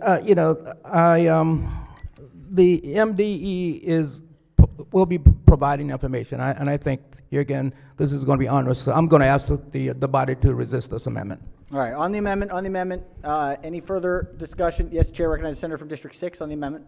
Just real simple, this is just being managed, and all I can say is that if it's better managed by number, and this would help this out, I want to say I would like for this body to vote for this amendment. I think it makes more sense. We try to manage in every way that we can, anything and everything, to make sure it's right and proficient, and I think it's just another way where we can make sure that it's managed wisely, and we would like to have a roll call, Mr. President. All right, on the amendment, any further discussion? If not, clerk will call the roll. Mr. President? Has everyone recorded their vote? Anyone wish to change their vote, explain their vote? If not, the clerk will take the call. With 30 votes in the negative, the senator's amendment fails. Any further amendments to the bill or its title? Seeing none, Senate Bill 325 is hereby ordered printed for third reading. All right, the desk is clear. No paint drying, right? All right. Let's see. Let's go with Chair of Finance. Thank you, Mr. President. Finance will meet at 1 o'clock today for 7 bills with voting right after, and tomorrow at 11 a.m. we'll meet for 9 bill hearings. Thank you. All right. Thank you, Senator. Chair of Education, Energy, and the Environment. Okay, Tripoli will meet at 1 p.m. We have 7 bill hearings followed by a voting session, and then we will also be meeting tomorrow morning at 9 a.m. for several bills as well, Mr. President. All right. Busy. Chair of Budget and Tax. Thank you, Mr. President. Today, all 3 subcommittees meet at 1. Tomorrow, Education and Health meet at 11:30, and Public Safety at 12:30. All right. Thank you, Senator. Chair of Judicial Proceedings. Thank you, Mr. President. The Judicial Proceedings Committee will meet today at 1 p.m. for bill hearings, followed by a quick voting session. We'll also meet tomorrow morning, 10:30 for bill hearings. Excellent. All right. Everyone got that today and tomorrow? Yes, Chair of Budget and Tax. And on Monday, Yes. At 1, we have Health and Public Safety. All right. Budget and Tax, 1 o'clock on Monday as well. All right. Any other standing committees? Executive noms, believe will be on Monday. Nope, no, nothing on Monday. Scratch that. All right, let's see. Senator from Baltimore County? Thank you very much. The Baltimore County delegation will be meeting Monday at 3:30 in the Verna Welcome Room. Monday, 3:30, Baltimore County delegation. Other announcements? Yes, Baltimore City, Chair of the Baltimore City delegation. Thank you, Mr. President. The Baltimore City delegation will meet tomorrow morning at 8:30 virtually. We have 13 bills. Thank you. All right, 8:30 virtually. Excellent. All right. All right. Yes, Senator from Anne Arundel. Thank you, Mr. President. Since we're pro forma tomorrow, I think it'd be a good opportunity now to thank our pages for their work with us this week, especially they got their work today on all those amendments. So, colleagues, this week we had with us Sydney Asan from Prince George's County. If you can give her a round of applause. Next, we had Siddharth Ghosh from Wacomico County. Next, we had Marguerite Mantler from Baltimore County. Next, we had Rodney McGraw Jr. from Baltimore City. Next, Annabella McKernan from Anne Arundel County. Next, we have Pratham Sathya from Howard County. And finally, we had Pragna Yalamanchili from Frederick County. Thank you very much. Thank you, Mr. President. Excellent. Thank you all. Thank you. Yes, Co-Chair of the Protocol Committee. Not a protocol announcement. I was remiss. I didn't get an opportunity to introduce a former council member from the town of Oxford who's in the balcony behind you, Mr. President. Jimmy Jaramello goes by Jimmy J. Jimmy J, great to have you. Wonderful. Welcome. Thank you, council member. All right. Yes, Senator from Montgomery. Thank you, Mr. President.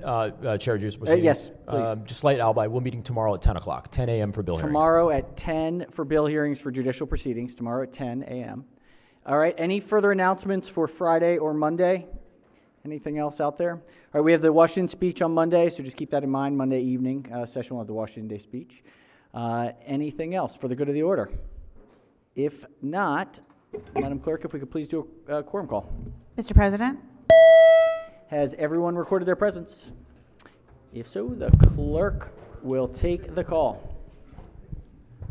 With 45 members in the chamber and a quorum being present, the Senate of Maryland remains in session. Chair recognizes the Majority Leader. Thank you, Mr. President. I move the Senate of Maryland stand adjourned until Friday, February 16th for a pro forma session at 11 a.m. 11 a.m. Without objection, so ordered. Have a wonderful day, everyone.